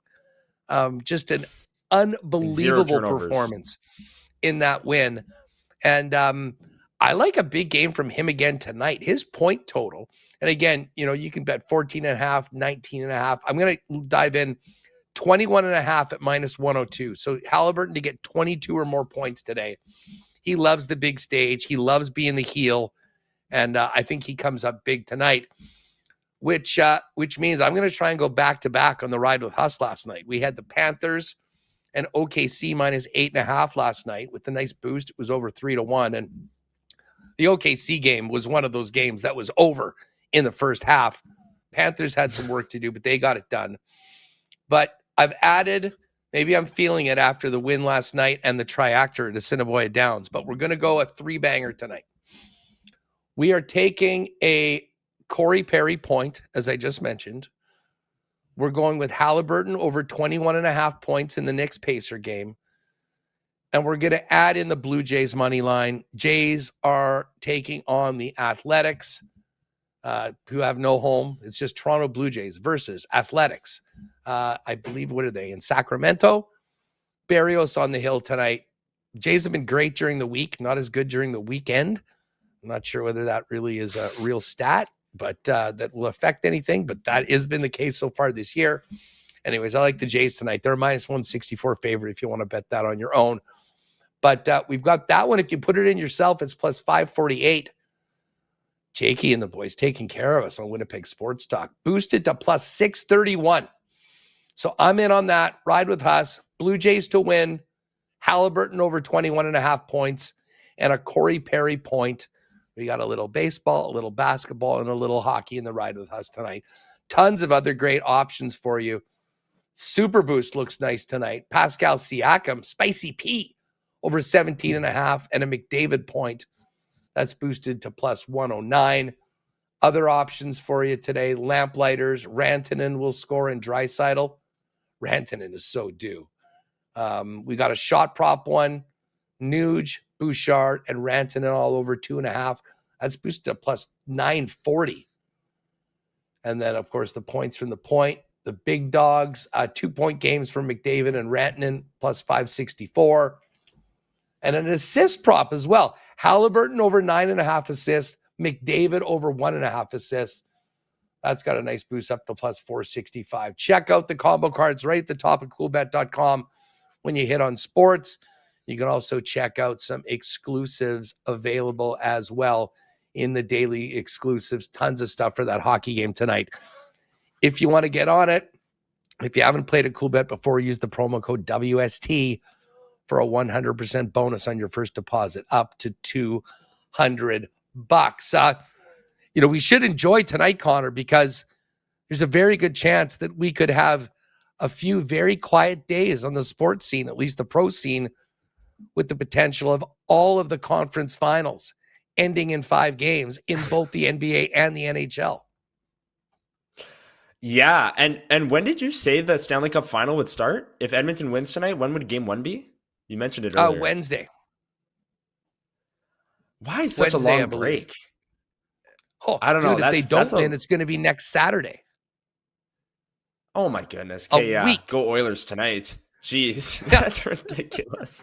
That's ridiculous. Yeah, well, like you said, Jays are in action, Oilers and Stars and basketball. This is a multiple TV kind of night. If you have multiple TVs, get them fired up.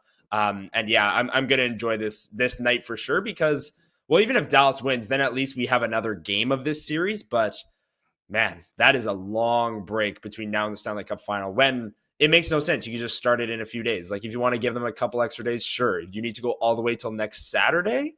I'm not too sure about that. But anyways, yeah, let's enjoy tonight. I'm excited for this Oilers Stars game. It's been a fun series so far.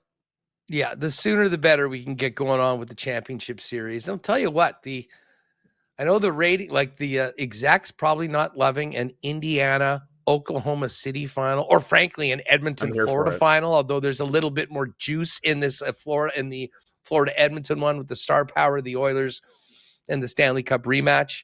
But for fans, let's get on with it. We'll see whether the Dallas Stars can drag this series back to Edmonton for game 6, or whether the coaches will be shaking hands after the game along with the players tonight. And then we get our Stanley Cup matchup. Really fun show today. Thanks to Hammer for jumping on. And of course, Jamie and Reggie Leech and Graham for the equipment drive, which is on Saturday at Seven Oaks Arena, 9 to 2:30. Tomorrow on the show, the Queen herself, Desiree Scott, joins us to round out Desiree Scott week and get us ready for Canada and Haiti, Princess Auto Stadium, 1 p.m. Again, ticket link in the description. And we've got a contest at winnipegsports.com. If you haven't entered so far, get in on that on the website right now. You can click on that Gold Eye link too and make sure you count yourself in for the Gold Eyes night. I'm off to Breezy. Hopefully I'll catch the third period, but we'll stay on top of the game. Connor, you have a great night. Thanks for doing this. And we'll look for it. We may have to put our red on for Team Canada tomorrow for the show. The red and whites will be going on, Huss. Absolutely. I'm excited for tomorrow's show. To hear from Desiree Scott as well, that'll be so awesome ahead of the game Saturday. Thanks for having me on. Thanks everyone in chat for putting up with our Paul Maurice takes. And yeah, we'll see you all tomorrow. This will be good. By the way, I've just got to shout out Yin Vivian, who shouted out, who just mentioned about Jim Benzaluk. Benny, one of the greatest dudes I ever worked with me for a couple years at the Moose. He's been involved in radio sales. He is an absolute gem of a human being and an absolute beauty if you've ever been able to come across with him. To everybody, Fighting Fires are in those communities. If you're outside of the city of Winnipeg, thinking about you, stay safe. Nothing but respect and thankfulness to everyone fighting the fires right now. Hopefully this gets in check. But in the meantime, stay safe, everybody. We'll be back tomorrow, 1 p.m. with the big Friday edition. Remus will be away, but we will execute marbles with Andrew. We'll have Brandon Rowicki come on the program and Desiree Scott as well, amongst other guests. That's going to do it for us. Andrew's on deck doing a killer job in the place of Michael Remus, making the show happen today. Connor, great to have you on as always. Thanks to everyone that was hanging out. Have a great evening. We'll see you tomorrow, 1 p.m. to get ready for Canada, Haiti, and a big weekend in sports right here on Winnipeg Sports Talk. Oh, my God. Oh! Shut it down. Let's go home. Thanks for tuning in to Winnipeg Sports Talk Daily. Make sure to subscribe on YouTube and your favorite podcast feed at winnipegsportstalk.com.